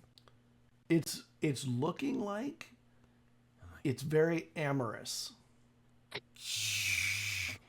Hey there, As big a second fella. one almost like attached to it, is rolling in the water. Oh my god. Listen. Hey, listen. I get it. I get it. I really do. I do. Listen, you want some special time. But I tell you what, this place right here is not the best place to do it. You want to go a little further over that way, like way further over there. See, now there's a nice romantic spot. So what do you Kayla. think, Chief? Kayla, I blame you for that scene. And it's rolling under you. Can I get a speed check to see if because you're hanging off the ship. Yeah. I want to Speed see if check you're to able to use your feet to kind of run along it as it rolls under the ship and keep you balanced and enough to pull yourself back up. All right, but I just used my ability, so this is after I know. use my ability. Okay, Yeah, cool. do that. Come on, baby. 2. 1, 2. 1. Oh, 1. 1. That's Nice. wild. Is this the end of Jen's Pulsar? Now can we get your speed roll? It seemed... That was my... Oh, that was your speed roll. Okay. That was yeah, my speed speed roll. Yeah, you hit the side of it with your feet, and it just is slick and slimy, and you feel your feet just drag under. And Uh-oh. as you're going, I mean, you're holding onto the rail, and you feel your hand slide off and slide along the edge of the Leviathan and into the sand. Do you have any way to swim, float, anything on your own? I have a hook blade. And Can I ram the blade into the side of the ship to hold on? I'll give you a chance with that. Okay. I'll try that. Malcolm, you saw Jens slide off the side and sort of get pulled under by the Leviathan's. I think since body. Malcolm's at the wheel, he just hears a really high pitched like like triple time whistle as like Zai's running across the crossbeam of the mast, like tying a rope around their waist and ready to just jump. That is a 10 on the die. Wow, the most mediocre of rolls. Yeah, right. Yeah. Z, you're running along the edge. What are you doing? When you get to the end of the ship. I'm running along the crossbeam, tying a rope around my waist, pulling it off, and just diving after Jens, because I'm the only one, again, that will not go under the water's hands. Can I get a Without help. speed or athletic or acrobatics roll from you? Yeah, I'm good at all of those things. That is a 15. 15. So you dive into the sand at the tail end of this creature disappearing away. Can I get a perception check from you when you hit the sand? I am good at searching. Okay. If that helps. It helps. I'll let you have that roll if you want instead of the perception. That is going to be a 12. Okay. So you're sliding along. Jens, you go under. Your blade doesn't stick in the wood. It drags along and creates like a gash into the wood. An And arrow. you feel Like this. yourself. And as you're going down, the tail of this thing kind of whips at you. Can I get a speed defense from you? You are hindered by 2. Speed. So you want very high. Yeah. 1? Again? No way. I think that's an 6. upside down 9. It's an upside down. I'm gonna go. Give me 1 second. I'm getting a new D20. Okay. Fair. Cause y'all done fucked me too many times. That's why I have like 12 d20s in front of me. All of which are rolling high. Well, I'm still only rolling the dragon one because it hasn't like Yeah, it hasn't Mastered bumped me you hard yet? yet. Some dice need to be put into rehabilitation. Just like I don't believe in jail. I think All they right, need to who be loves you, rehabbed. baby? You're going into dice jail. To be fair, all of these d20s are generally Testy used when test. I'm If you put them in GMing. jail, the My test roll was recidivism a rate nat goes 20, up. You need so watch that be the only nat 20 I roll for the Right, rest the of test the one. session. So you are hit by this massive tail and take 9 points of damage as you're slammed into the side of the ship. Oh shit! What do I take that off Z. again? Do I take that Might. off my might? Might. Yeah. Right. Okay, I'm at -1. What does that mean? Okay. That it's means you also take- down 1 off your speed. 1 off your speed. Yeah, Okay. so you'll go All of 0 on your- might, 1 off speed. And you see under your stats, it says damage track, Yeah. right? You are now impaired. Oh! Ah! Oh, okay. I think some of my ribs are gone. Z, can I get a perception check from you as this tail slams against the ship and starts going under? Inside, you feel this something slam against the ship, and a board breaks, and sand starts coming in another direction. That is going to be a 14. Okay. And when the tail slides away, you see Jens sliding off the side of the ship, seemingly unconscious or something, barely moving maybe. Yeah, so I'm But- going to wrap one arm around the rope and try to like angle it enough to swing in to get Jens before he's fully under. All right. Make me a whatever you would have, athletic or speed check to see if you can make that grab. Yep. I have climbing, balancing, jumping, and acrobatics. Any of those help. Acrobatics, maybe. Climbing could. I mean, I rolled an 18 regardless. So. Yeah. Okay. Yeah, you're able to grab Jens's hand just as he's about to slide down into the deep of the sand. And I just Hold keep my the hand. trajectory and like swing it Zah. onto deck. And you get back up, and Malcolm, the tumultuousness of the ocean subsides as whatever these creatures seem to have are swimming past, and the ship is left in a lurch, just sort of coming to a fast halt. The sails have barely held, but they're probably loose, and you can feel the ship is gaining weight from whatever's happening underneath. Yeah. I'm going to... And you don't see Z, though. You just see this rope hanging off the side. I'm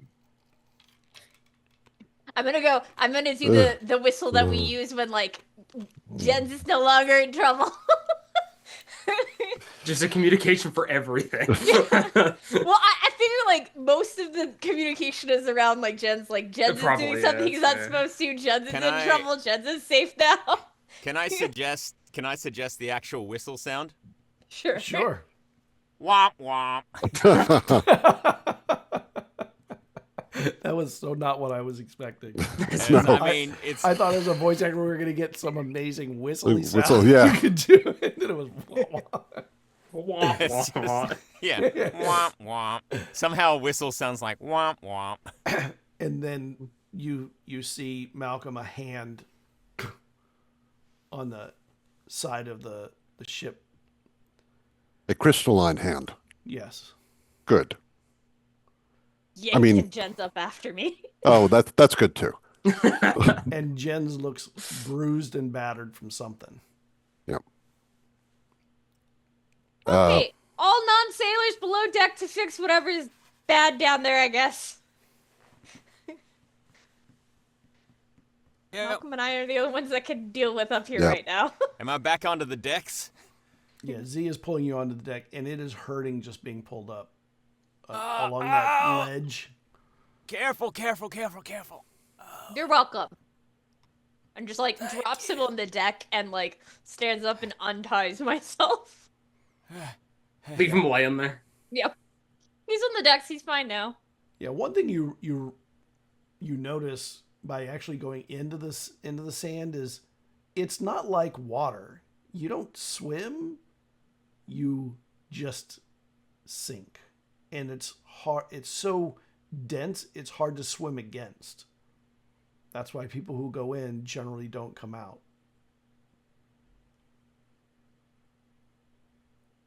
But you're sitting on the deck, and the ship is now seemingly steady and stable.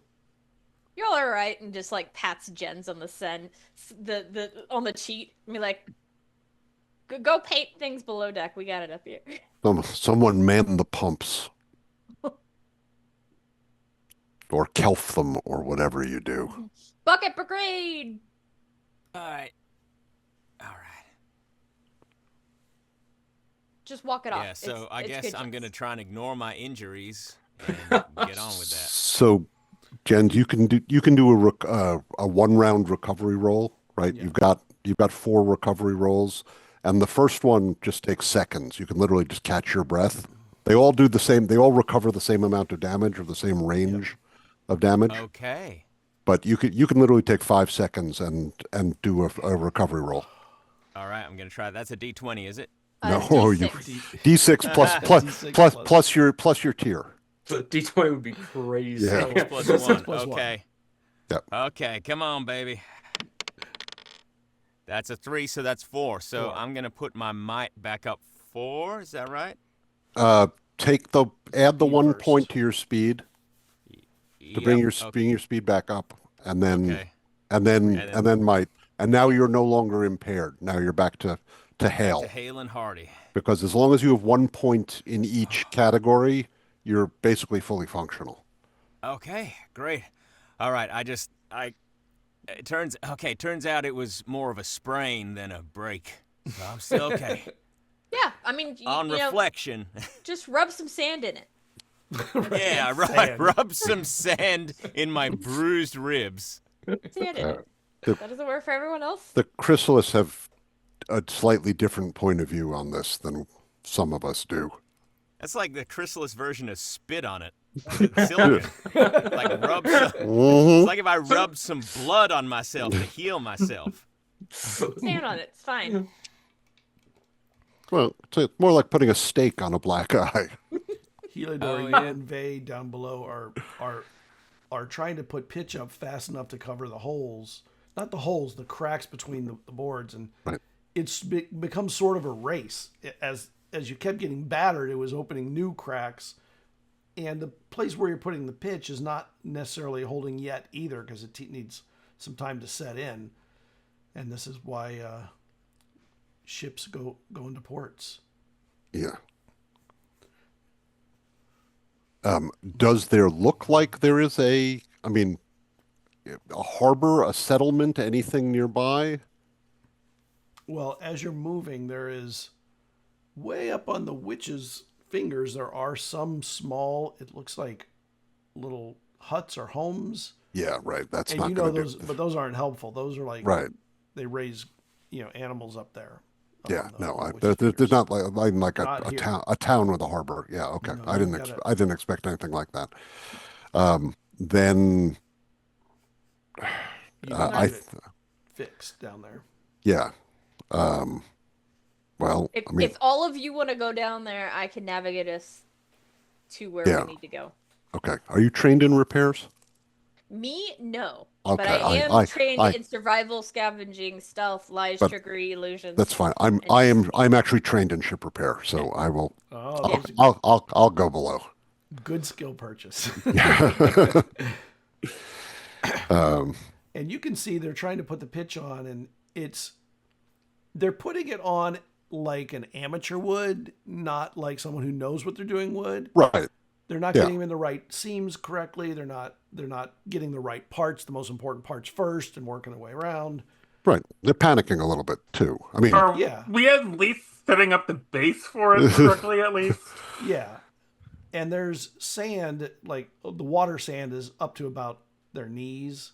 So there's definitely some coming in, but it's not like it's pouring anywhere. It's just several places. It's just, there were places where it was pouring. They've gotten those under control, but now it's still leaking in. So you need to guide them with the repairs. Can you do a repair roll for me and see if Sure. we can do it? My tools are down there if you need them. thank you. 16. Nice. So you give good instruction. Everyone then follows the instruction and starts getting the pitch in the right places, holding the right things. And Yeah, like I'll put, well, Jens, if he can handle it, I'll put one person on manning the pumps and trying to lower the amount of sand in here, and three of us on pitch. And as soon as we've got as soon as we're holding steady on the pitch, I'll move one other person to pumping or bucket Lifting, brigading, or that's right. getting the sand the hell out, Bailing out. bailing out. Exactly. yeah, See how good a bucket brigade I do. It's Or got is a that rhythm. just pretty much a routine. It's like exercise, no dancing. real It's like dancing. It's like dancing. yeah. Just dancing. 1, 2, 3, 1, 2, 3, 1, 2, All 3. right. That's an 11. Very. It's a high roll. It's a high roll for you. I like it. I like it. The average is going up. It's so weird for you to roll things and bad The things not ball happen. is rolling up, in the words of Gunny. And the bucket brigade starts getting a little longer as getting the boards fixed first happens.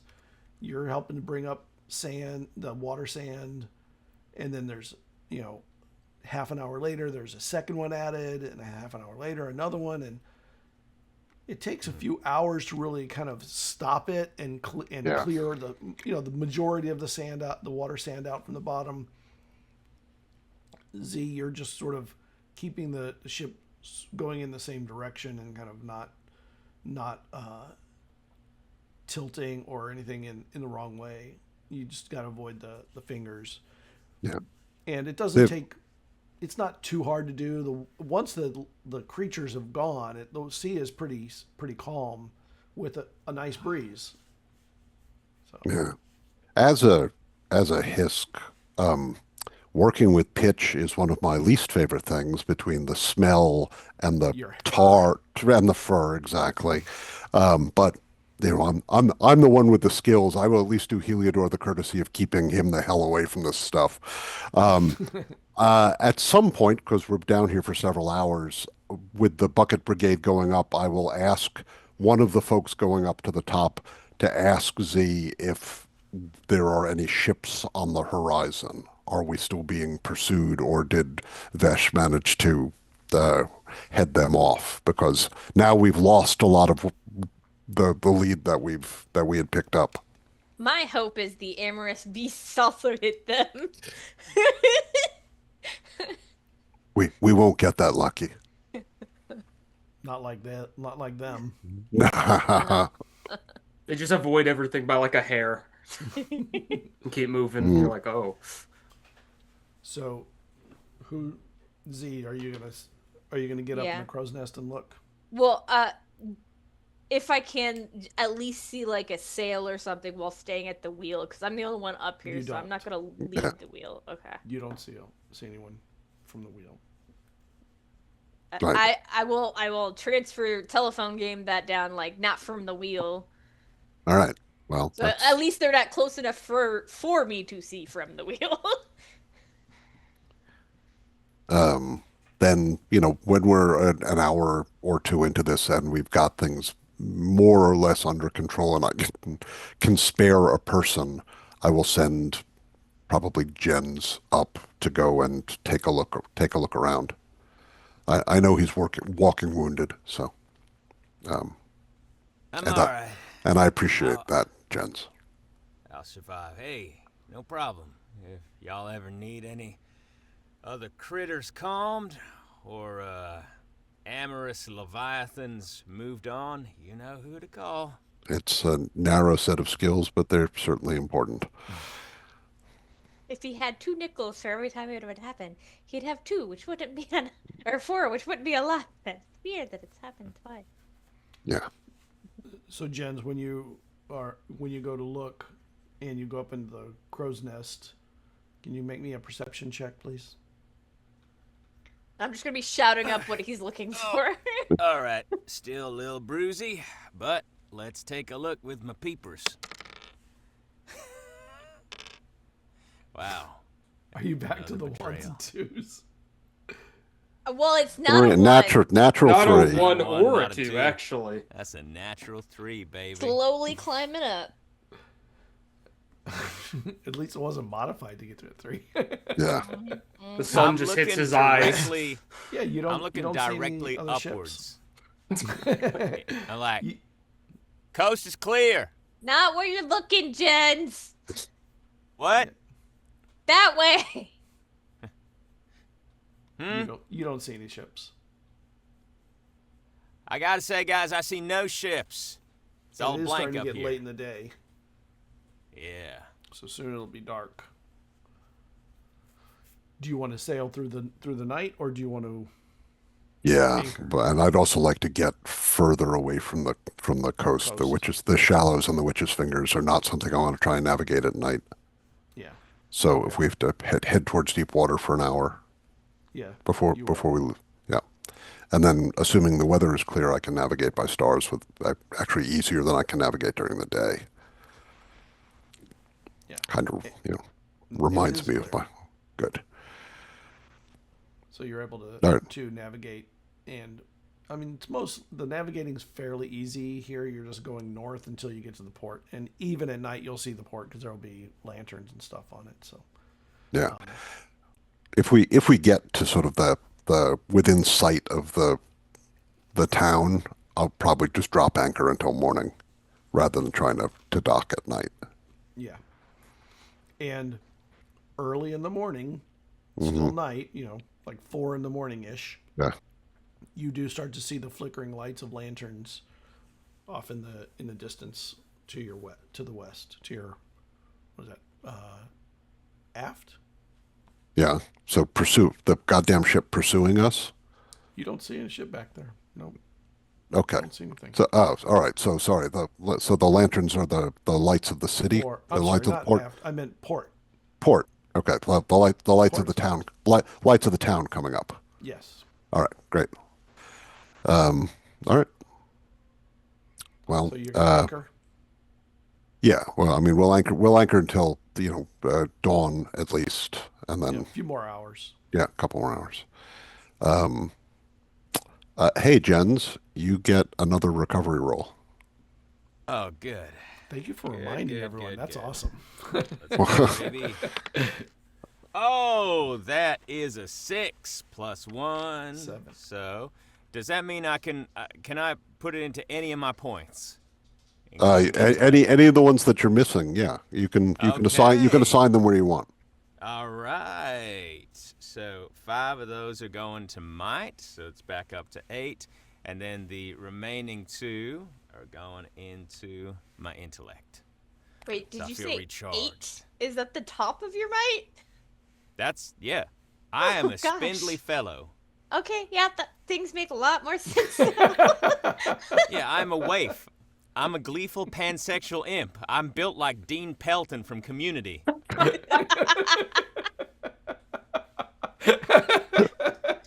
That's good. I have a much better visual of Jens in my head now. Yeah. I'm like Timothy Chalamet and Dean Pelton's love child. Okay, that works. Oh, I'm crying. Yeah.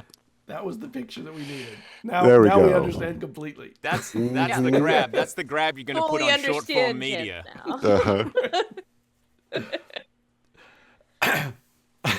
Okay.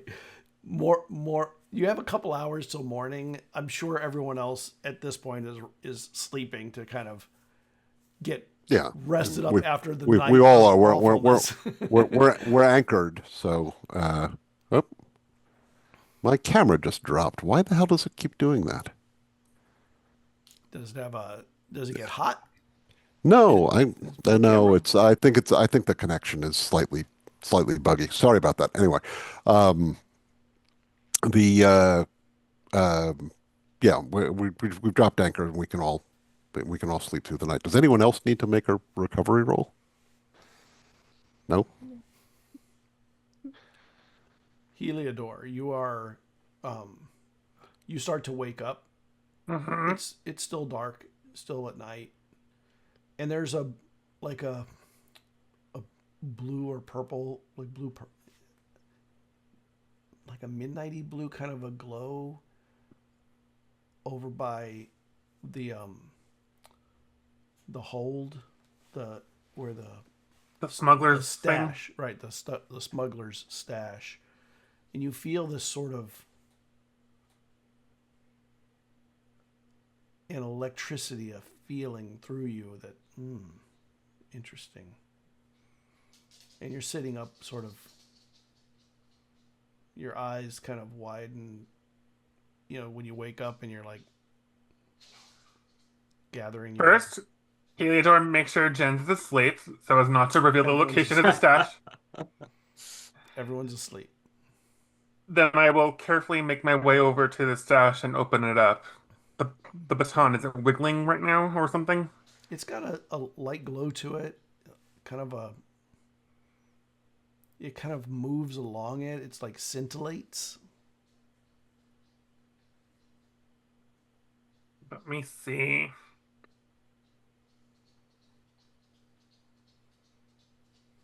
In fact, the color of it reminds you of some of the color of the sand and where you once lived. It had a kind of a blue-gray to it. Okay, I'm pretty sure I did this last session, but I don't know what the rules are on it. Dynastic knowledge, can I use that again or no? Yeah, I'll give you a roll. So, int? Yes.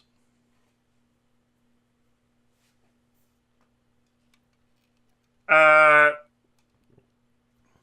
6 plus math. Okay. And as you're sitting there, the dogs bark. Whoa, we had dogs? Go back to sleep. As you're looking at this thing, the baton sort of floats in the air, like it hovers in front of you. And the baton head, it's like a ball with like a crystalline ball. It kind of lifts off of the baton and sort of floats above it. And there's a a purpley blue crystal underneath that goes into the baton itself, and it Okay. looks sort of like a blade.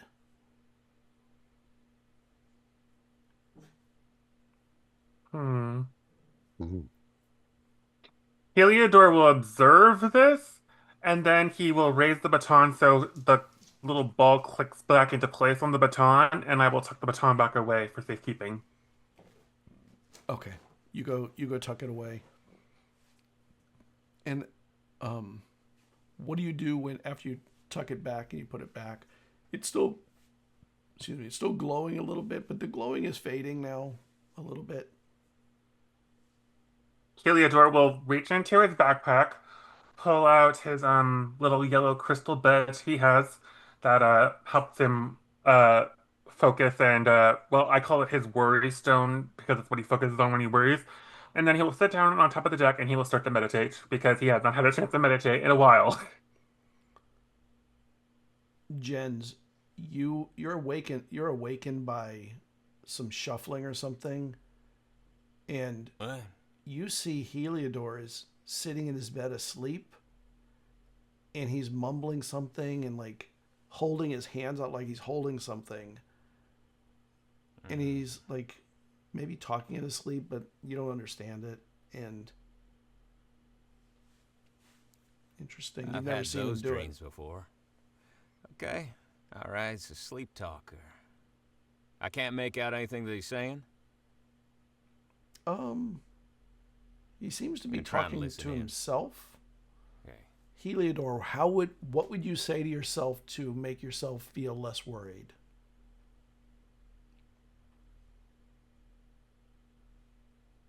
Calm, focus on the stone, focus on the color, just breathe.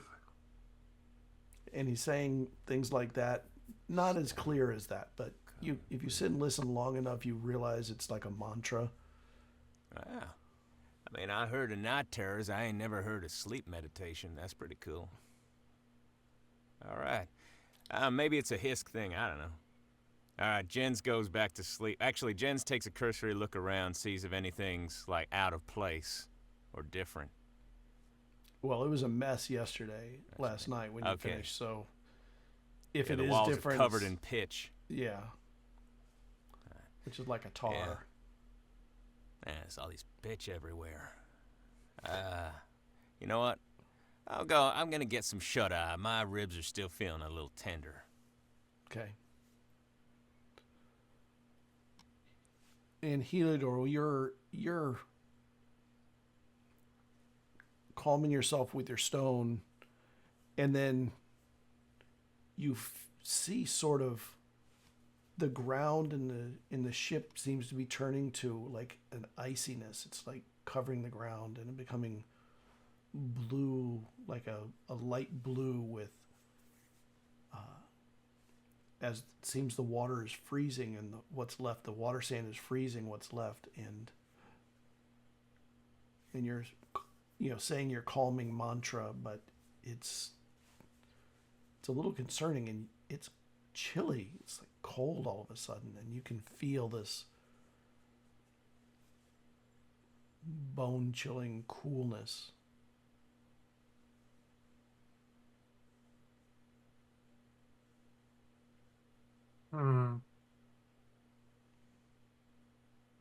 Have I realized that I'm sleeping, or am I just still focused on the meditation on deck? I didn't say you were sleeping.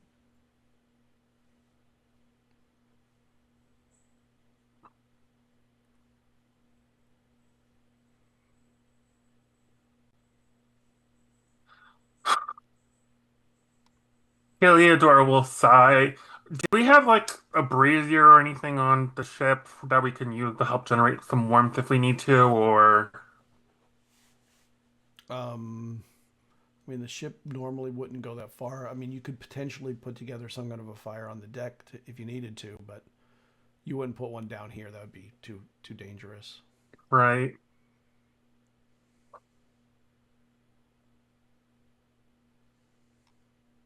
Heliodor is just gonna try and ignore the cold and just focus on calming down. Okay. And you're calming, and the ice begins to crack and you see it's in little spots from the other side of the room, and they seem to be sort of like maybe steps by something coming slowly toward you. But you don't see anything. You just see the ice on the floor cracking.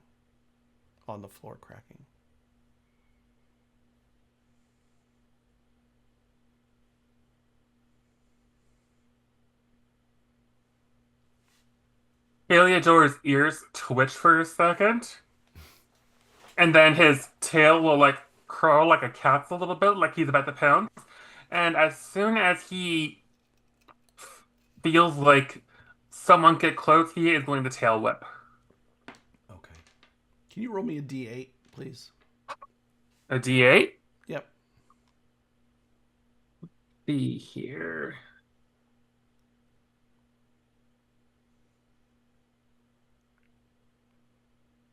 Six. Z, you get hit by something in the middle of the night while you're sleeping, and it comes across hard and it hurts. I think you take. I believe your tail does what, 3 points because you don't probably have the thing on it. Oh, no, Tail light weapon inflicts 3 points of damage. 3 points. So you take damage and are hit really hard by a tail whip, and as soon as it happens, you're obviously awakened very quickly, and you see Heliodor is standing on his, like, the wood next to his bed, and his eyes are closed, and he's in like a pounce position, and his tail is like in a swaying motion, like he's protecting himself. I'm gonna grab the closest thing and just chuck it at him as hard as I can and go, "Hey, wake up! Keep your tail to yourself!" Heliodor, you get hit by something, and your eyes open, and you see you're in the hold of the ship, or not in the hold, in the galley of the ship with everyone else. And there's no ice on the floor. There's no cold air. And Z has an injury like across their neck or face that looks very much like the injuries that your tail has caused in fights before.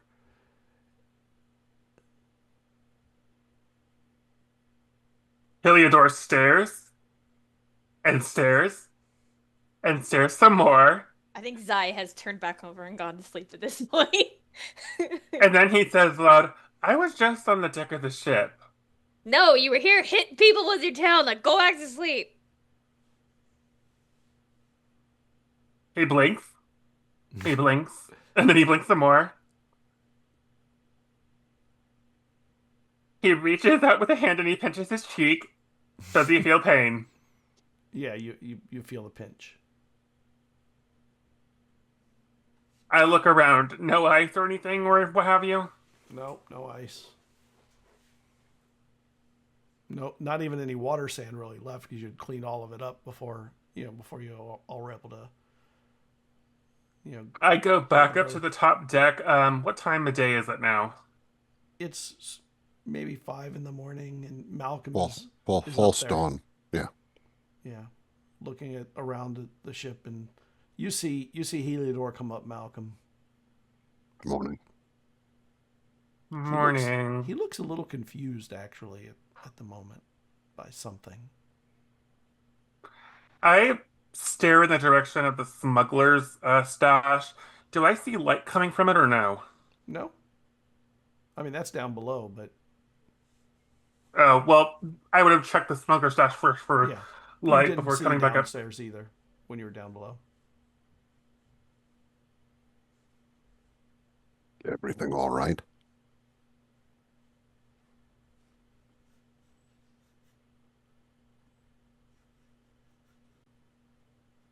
I fear my powers might be evolving in new ways. It would seem. The way Vays do? You're going to put a hole in a ship? No. Well, maybe. I don't know. I was having a No and maybe are two very different answers under these circumstances. Two things can be Theodore. true, Malcolm. You would know this. Yeah. Anyways, to get back to the point, I was in the middle of a vision and I thought something was about to attack me. I whipped out my tail and I hit Z in the face, apparently. You just hear Z call up from below. He was dreaming. Talks in his sleep, too. Is everybody awake then? Unfortunately. Great. Let's raise anchor and get moving. In a very low voice, sir. trying to hide this from Z, I say to Malcolm, she's going to be holding this over me for a while, isn't she? Probably. Yes.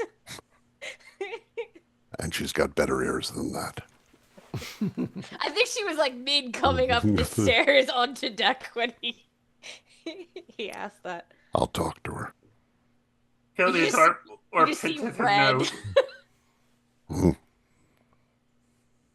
Oh, it's a good shot. Hey, you got her good. Yeah. I didn't do it on purpose. Or at Well, least not to her. yeah, but it's good to know you can do it when you need to. Yeah, I wouldn't want to be around you when you do it on purpose. Mm. All right, let's get this ship sailing.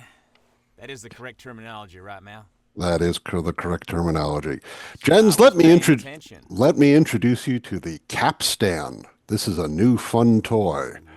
The capstan is the way we raise the anchor. Oh, I like that. Yeah, you so do. You gotta Sure. pull it up. You do, but it's very, very heavy. So what we do Okay. is we put a big board in this winch, and you push very hard. Never mind,Ll do it. No, I can do it. Hey, come on. Put me in, coach. All right. Well, I will assist Jens in using the capstan to raise the anchor because I'm not entirely sure he can do it by himself. know. Jens' I will get- noodle arms are not up to the task. I'll give Yeah. Vay and whatsoever. Crest like helping me prep for when the anchor is fully up and secured. You Okay. said this is supposed to make raising the anchor easier, right? Yes, it does. You want to deadlift the anchor? I do it for like 5 minutes, and then Jens is like, okay, I need a break. All right, you got this, right, Mel? Yeah, I do. Okay. Whew, good teamwork. Teamwork makes the dream work. Couldn't have done it without you. I know.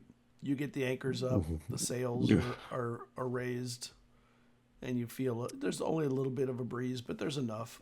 It's also the time of the morning when other ships are starting to come into port too. They're just starting to head in, just like you. Yeah. And there's two Keep or on. 3 other ships, right?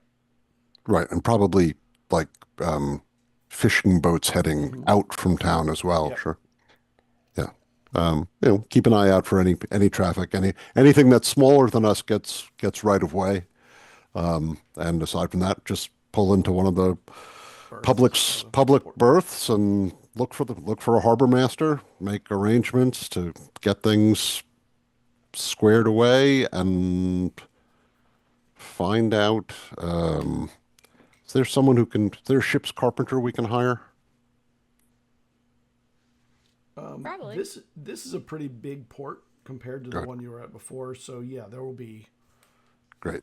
anything you're going to need as far as repairs and maintenance. Isn't this where we're supposed to let Z take point, though, because we're outsiders? Mhm. Yeah. Yeah. And you pull into a berth, and you're able to lower the gangway. And how are you doing this? Z's going off the. If anyone is walking down the gangway, it's going to be Z. And yeah, you're captain.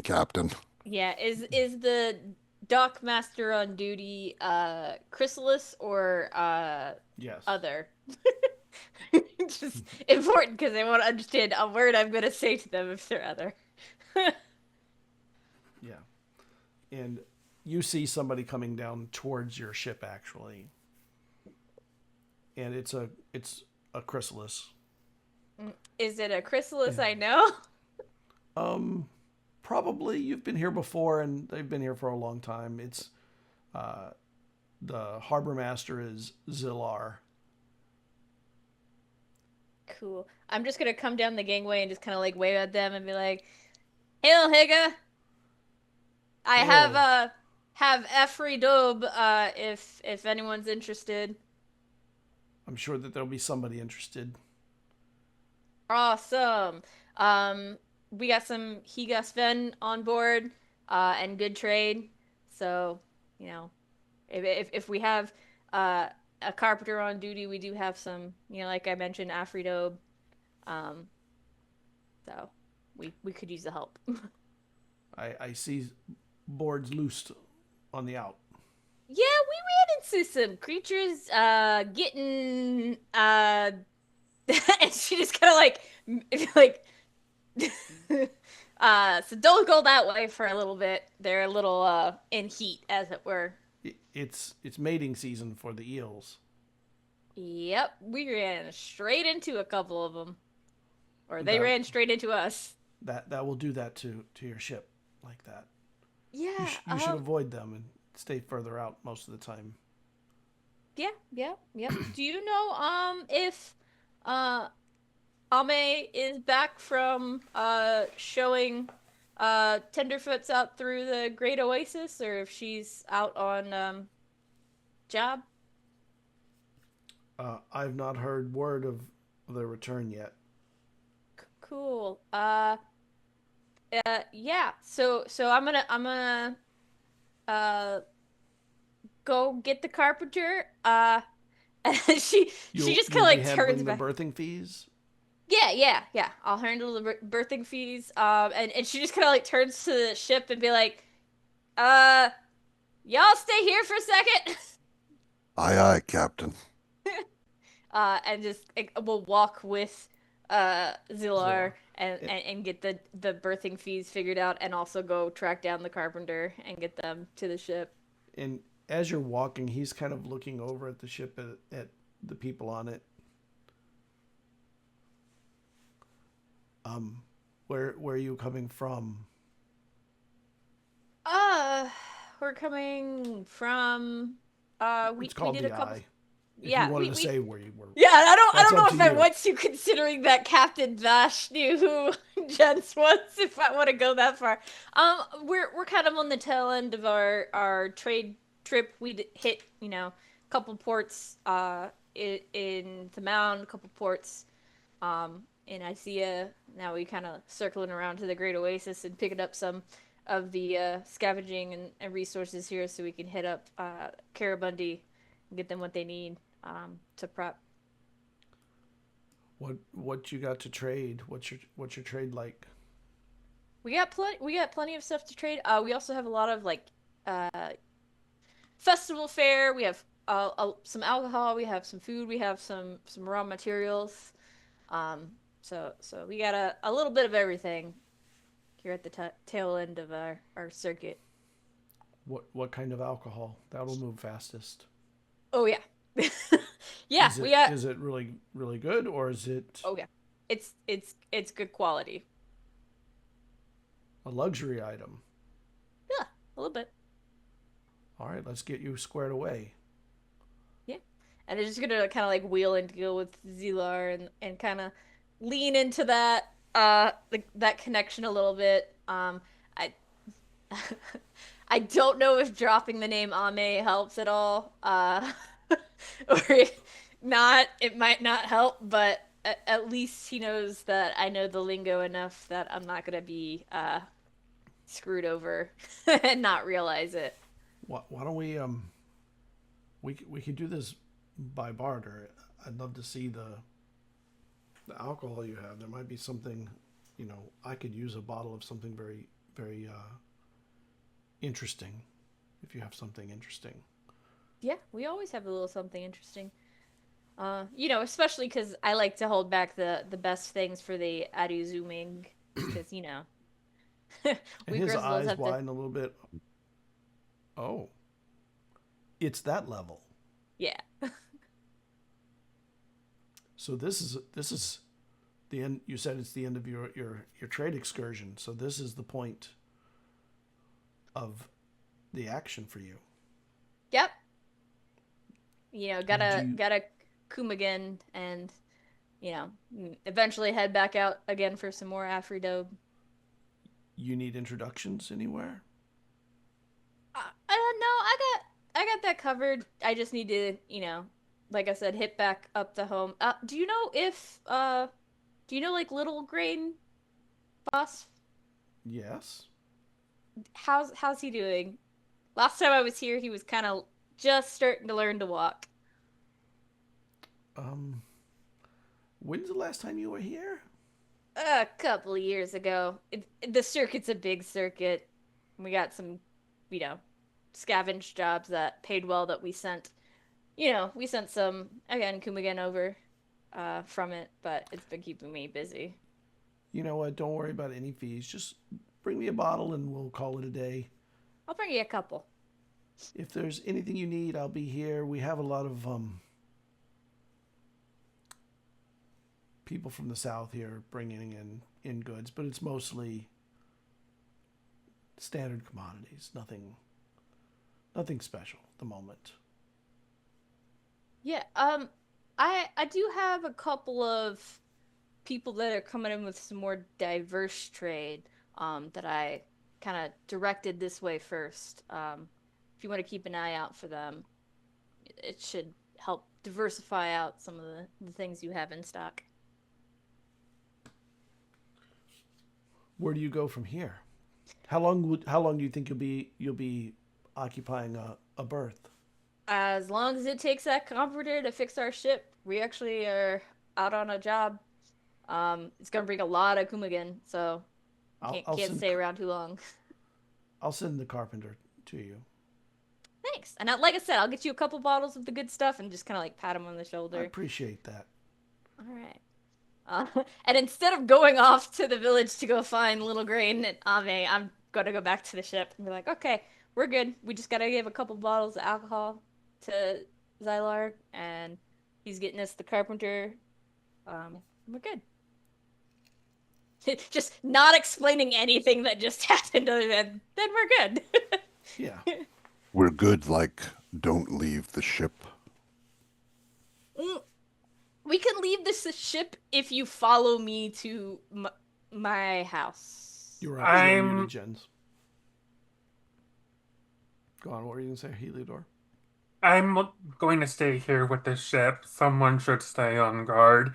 And Heliodor looks a little awkward. My powers seem to be on the fritz right now. It might not be a good idea for me to go into the population.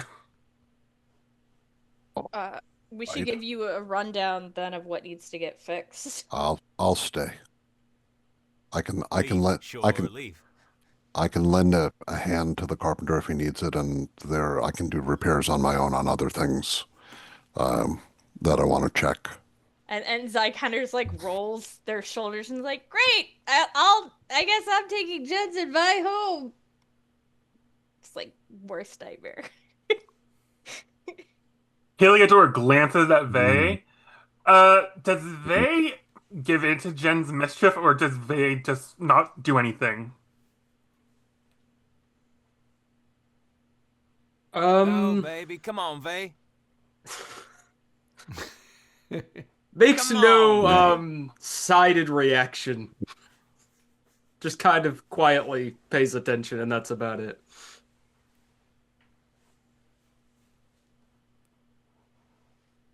Jens, remember, you want to keep little Jens. So best behavior.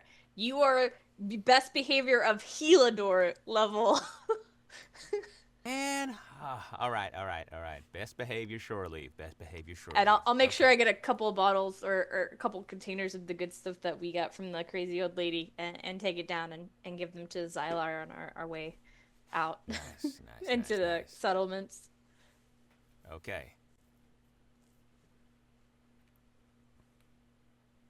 And the whole time Zai's just like, I can't believe I'm taking Vey and Jens home. Just try to like game plan out how to explain these two. Explain us however you want.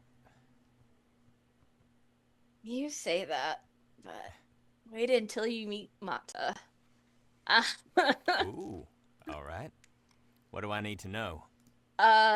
Don't speak. All right. I mean, sure.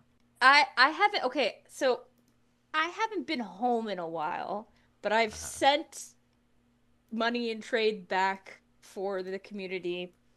That's what I do. That's why part of my thing kind of goes to investments, and that this is the investment. But Matka is. Oh. You you're know, we're like mostly mineral, like stone, right? Is that what that is? Yeah, like crystal minerals. That's what all of this is. Yeah, no, I figured. I thought maybe it was just a skin condition. No. Now imagine your parents are minerals or rocks, and Okay. and everyone is a mineral or a rock. Okay. It makes growing up and discipline interesting. I imagine. Yeah. Yeah. A lot of grinding going on. And also, I maybe didn't follow in Matka's footsteps. I instead went to the sea instead of into the Great Oasis to show around you flatfooters. So, you know, You're more of parental a roller. disappointment. More of a roller than a rocker. Yeah. Yeah.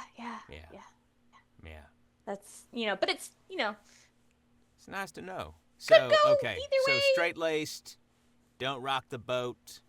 Yeah, if you don't want to get punched in the face by a rock, be very nice. I don't want that. So, yeah.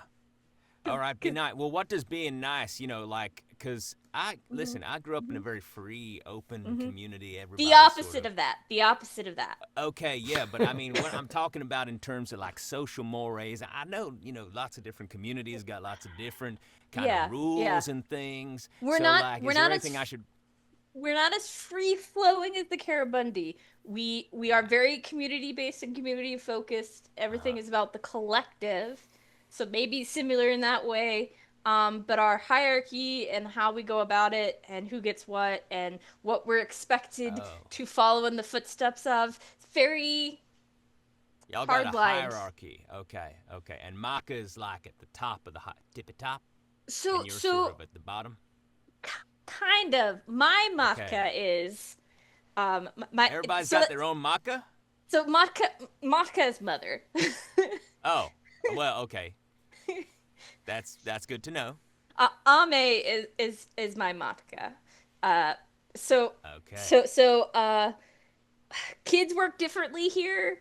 Your Matka is like your birther, and then the community helps you raise the kids.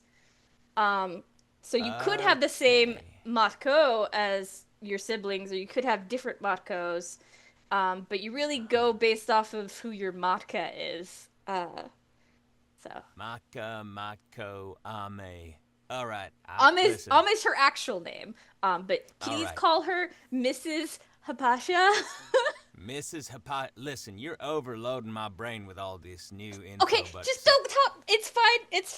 And I'm this gonna is the can first I call her time. just ma'am? Yes, Ma'am is all right. This is also probably the first time you've seen Zai get really frazzled. Yeah, I can see you're like sparks are coming off you. Very even keeled, like nothing phases her. She was eating popcorn up in that catwalk, watching you maybe get caught stealing alcohol, but she is like so frazzled right now. Yeah, wow, you are. Can you sweat? I don't think you can sweat, but like, I don't know. I feel like, yeah. So it looks like little beads of like sand are coming off your face. Yeah. I'm Mox. I'm here. I was sent to look at your ship, and from down on the deck below, you see a chrysalis person standing there with a couple of other people, with a cart with tools. Permission granted to come aboard.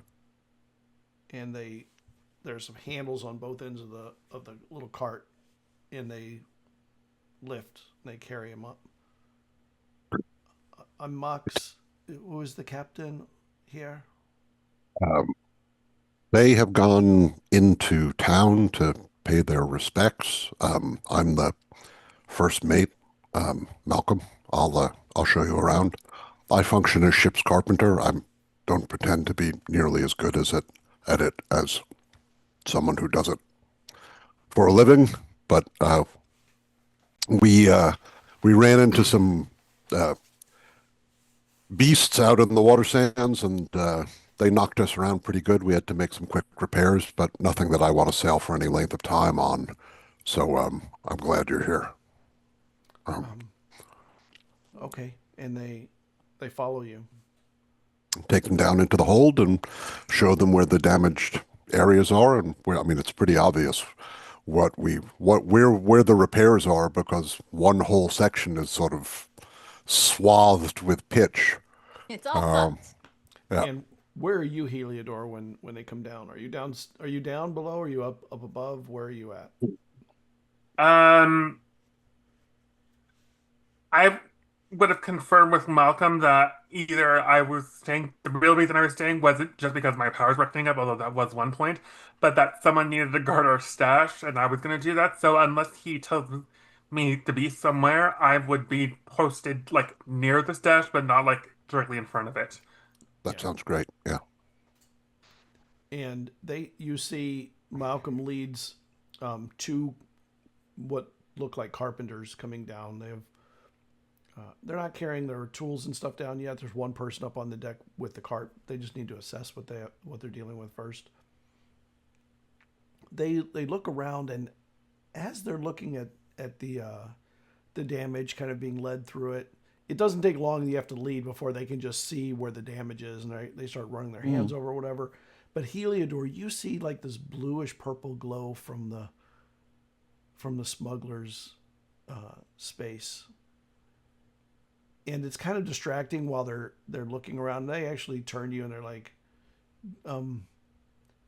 did the ship get battered from both sides? It looks like there's damage on both sides of your ship, on the starboard and the port. It's not damage. We've got some luminescent specimens that because they're stored in the dark, they're giving off. They're not asking about that. They don't see any glow. You don't see any glow either. Only all right. Heliodor Sorry. sees it. Okay, Yeah, great. sorry. But Heliodor, they're talking to you, and it's kind of distracting because you're like, how do I keep them from seeing the glow?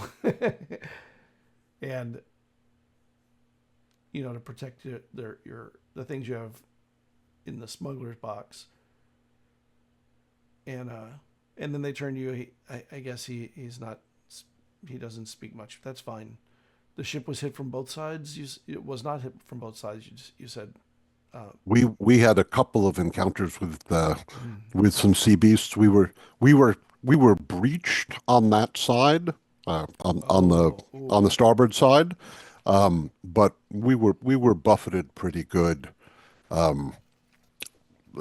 Basically, the first beast basically keelhauled itself up and around. So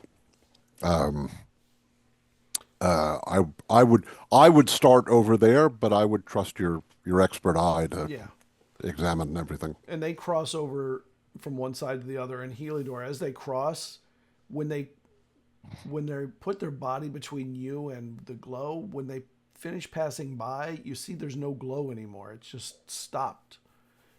And they go over to the side. They start examining it. We'll get some. You need a little bit of new wood here and here, and they point out some things that you can tell with your understanding of it that they're being very honest and truthful about what it needs. It's not terrible, but it needs some work that's going to take a little bit of time. Yeah, your guess would be it would take 2 days probably of time for them. But this is body work that they can basically bang out the dents as opposed to replacing the parts entirely. Yeah. Correct. Okay. Maybe a few small pieces of wood here or there that need to be replaced into certain spots, and that's it. It's about what I was figuring. That sounds very good. Thank you. I'm sorry, I can't arrange payment with you. That's the captain's job, but they'll be back soon. No, we were told that Z has already covered that. Oh, lovely. Ah, they don't tell me anything. We'll leave one person with the tools on the deck. We'll go get some of the materials we need, and we'll be back shortly. Mm-hmm. Are the carpenters, they see both Chrysalis, or? Yes, there's 3 of them actually, Right, and they're all Chrysalis, yeah. and the youngest one is the one sort of left on the deck to kind of just keep guard over tools and stuff, and will be probably left behind while the 2 other ones go to get the materials. As they leave, Heliodor will signal to Malcolm to hold back a moment before he follows the backup deck. Mm-hmm. What's going on? Malcolm, did you see any lights flashing just now? Oh, did you? Yes. And his eyes drift back over to the spot where the smuggler's box is again. And then he says, I do believe the woman who gave us our current job may have potentially kicked over a hornet's nest and left us to deal with the fallout. Um, well, we have 2 days here in dry dock to figure out a plan, unless you think this is urgent. I mean, is something damaging the ship? Do you want to open the smuggler's hold before they come back? No, I fear playing with our new toy the could exacerbate the situation. I'm just telling you right now that something seems to be up, even more so than usual. Well, I'm going to rely on your eyes because you can see clearly what I can't. I'm not sure I'm seeing clearly at all right now. Well, what can we do about that? His mind goes back to the only other Blightfinger he can ask about this currently, and then he blanches and says, nothing currently. Right? Right, time for a D&M. Then we can ask the captain when they return. Maybe they know someone in town you could speak to if you wanted to. Maybe. Though, was it just me or did Z look like she was walking off to her execution when she left? Well, we did send Z off with Jens.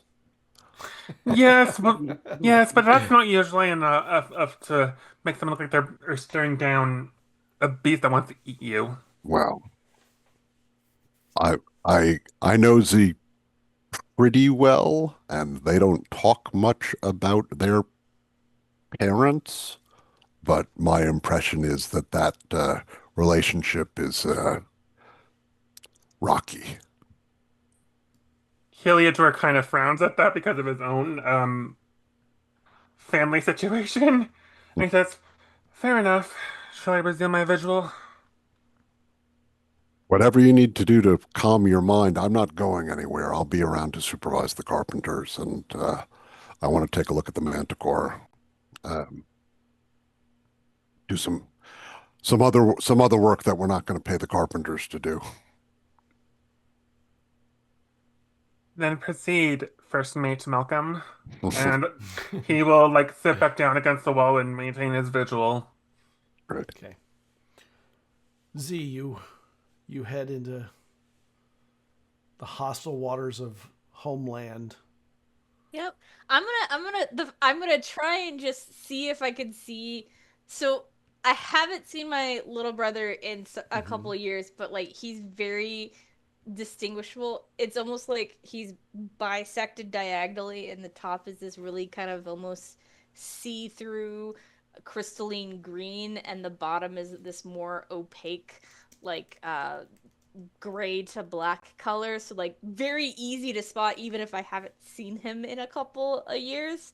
So I'm gonna see if I can spot him first, because like he gets gifts and stuff sent to him from me. So like probably a warmer welcome than immediately diving into trying to find vodka. Well, it's been about 2 years since you've been here, and he's only about 3 or 4, Mhm. he may not even remember what you look like exactly. Yeah, he might not know me, but I know him. Yeah. So do you want to tell me how you go through town to get there? Yeah. Where your so home is, your home is? I don't say yeah, house, home. so I think we're going down the main path, and where most of the visitors to the docks go follow the main curve into the main like little bit of a town or a thing that they've set up right by the docks to like get as much money in trade from like drinks and food and staying here and helping you. They take like a left down a smaller pathway that kind of snakes around a little bit and drops them into like a little bit of a divot of a valley and a lot of like buildings and things, but like made into the things around, like carved into a mushroom stalk instead of like cutting the mushroom down, and just kind of like in the vegetation and in the environment instead of cutting through the environment to make something. And I think I'm gonna try and like navigate to where most of the time they kind of like corral the kids when the other parents are off doing the trade and work and stuff, and like just kind of like see if I can spot little Grain. And you make that turn and you see kind of in a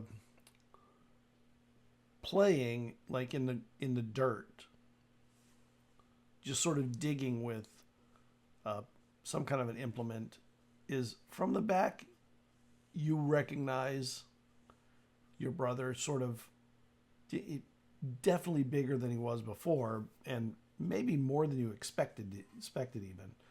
He's kind of grown pretty hardy pretty quickly, digging in the dirt, and he makes like a slow turn and looks back, and then just kind of turns back. He sees you, the three of you, and he just kind of goes back to his digging. Yeah, I think I'm gonna see if I could also spot like whatever adult is like supervising the children. No, there's no one. There's no adult Okay. supervising. Okay, What do you think? This is this era? No. But so I'll go and kind of like just crouch down in the dirt, not like directly next to him, but like near him, and also like look like I'm looking through things. I'll try and like sleight of hand a piece of candy into the dirt near him for him to find. And he's digging, and he sees the candy, and he looks up and he has a big smile, and it takes like a long moment where he doesn't say anything. He just sort of keeps looking at you, and his hand, without looking at it, kind of picks up the candy. Z? Hey, little old Grain. Z! And he hops I'll up. grab a hold of him and just kind of like lift him on my shoulder. Z! Really loud. How you doing, little Grain? When did you get in? I just got in. You're my first stop. With candy. Yeah. Here, and I'll hand him a couple more. Don't tell Nafka. She'll get mad about you ruining your dinner. Oh, I don't care. Well, there's plenty more where that came from. Are you staying? And you have friends with you. Wait, are they friends? Yeah. You have those with you. Yeah, they're Higas men. This is Vay and this is Jen's. Guys, this is my little brother. Hey, what's up, Bo? What's Hey, your Vay. name, buddy? I lost my sheet with you. Hold on. Oh wait. I'm Little Grain. Hey, little Grain. I like that. Why are My you name's Vay? Jens. Oh, you're Jens. Yeah. I thought Wait, you thought I was? No, I'm Jens. I'm much better looking than Vay. I don't know why you would I don't. assume. I can't tell. I don't know. Oh, I guess all kelps look the same to you. Okay, no, that's fine. That's fine. Yeah, no, that's fine. Listen, you live in a pretty sheltered life. That's all I mean, right. to be But- fair, you guys aren't as distinguishable as Zai gestures between Little Grade and herself. I mean, that's a matter of opinion, but yeah, sure. I mean, no, totally. Listen. Y'all don't need to make no excuses. I feel the love, all right? And I can feel the connection. Little Grain, I think you and I are gonna be great friends. And You Zai just smoke? kind of like death stares you. You brought candy too? Yeah, I have. What's the equivalent of cigarettes in this film? Oh God. I have. It's not candy, but it's like candy. I think as soon as she sees Jens pull out the world's equivalent of cigarettes, is gonna like knock it down like accidentally and like take a big step forward and just like heel to the instep of Jens's foot. Ah. Oh, okay. It appears That's you're my stepping on candy, my foot, Z. Zai. Here, have some out of the dirt. These are better anyways. I'm gonna pick all the things that fell on the floor and just pocket them before they could get them. Okay. I do a sidelong look at Vay and like, you better give those back. I need those later. Hey, Little All Green, right. do you know if Matka is home or if she's out? She's inside. Want me to get her? Let's go together. And like internally, Zai's like, if I send Little Grade in to get Matka, I will not have buffer for Matka. But if I have Little Grade with me, then I You're have using buffer. Little Gray as a shield. Look, Yes, okay, if you child have younger, shield. if you have younger siblings, this is just how it goes, okay? This is reminding me a lot of like a. He yells out. They approves of this action. This is Matka! This is a chicken grain fox scenario where you have to like you can't send Yeah. multiple at the same You time. can't send him over on the boat. Yeah. I think as he's shouting that, I'm walking towards our house. And the door opens before you can get there. And Oh, she gets off my foot. I'm like, oh, okay. Whew. Dang. and there's a glare that you've seen before. What are you Hey. doing here? Hey, Matka. We're gonna cut Yeah. there for a moment. We're gonna go back to the ship. Heliodor, you are sitting there maintaining this vigil on the goods. And you hear the carpenters maybe coming up top, bringing stuff up. And then there's somebody sitting in front of you. A Kitarian.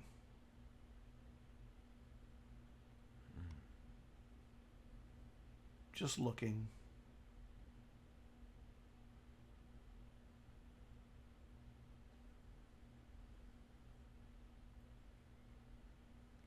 At least you think it is. You've never actually seen one. You've only heard what they look like. What the hell?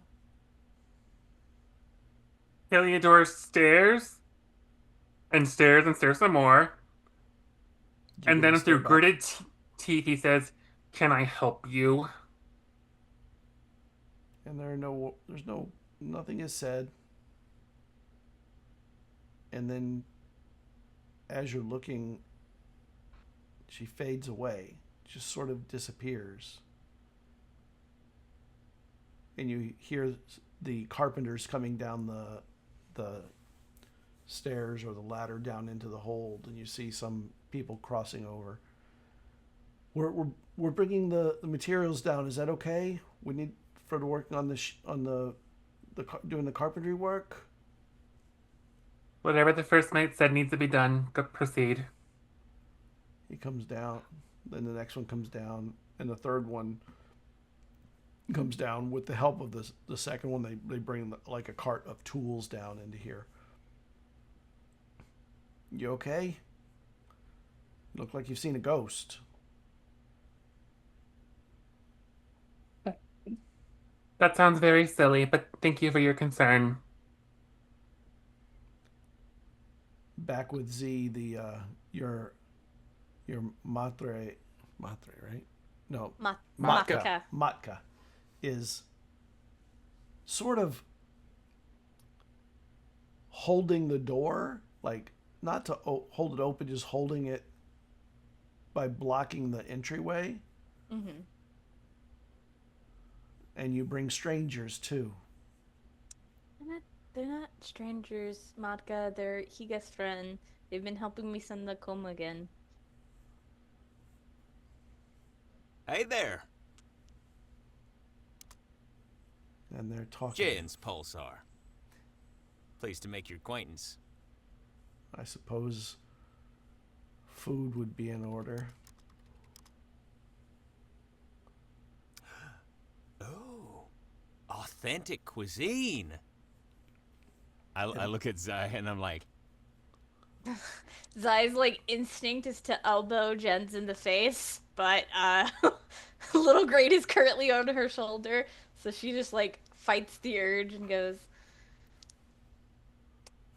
I know we need to talk, but it is good to be home. Fosp is happy. He's probably shoveling candy in his mouth on my shoulder. Yeah. Yeah. I thought we talked last time you were here. I guess we need more of that. You're all welcome in. And she steps aside stiffly and sternly. I think I'm gonna like put Foss down and let him lead Vey and Jens into the house, and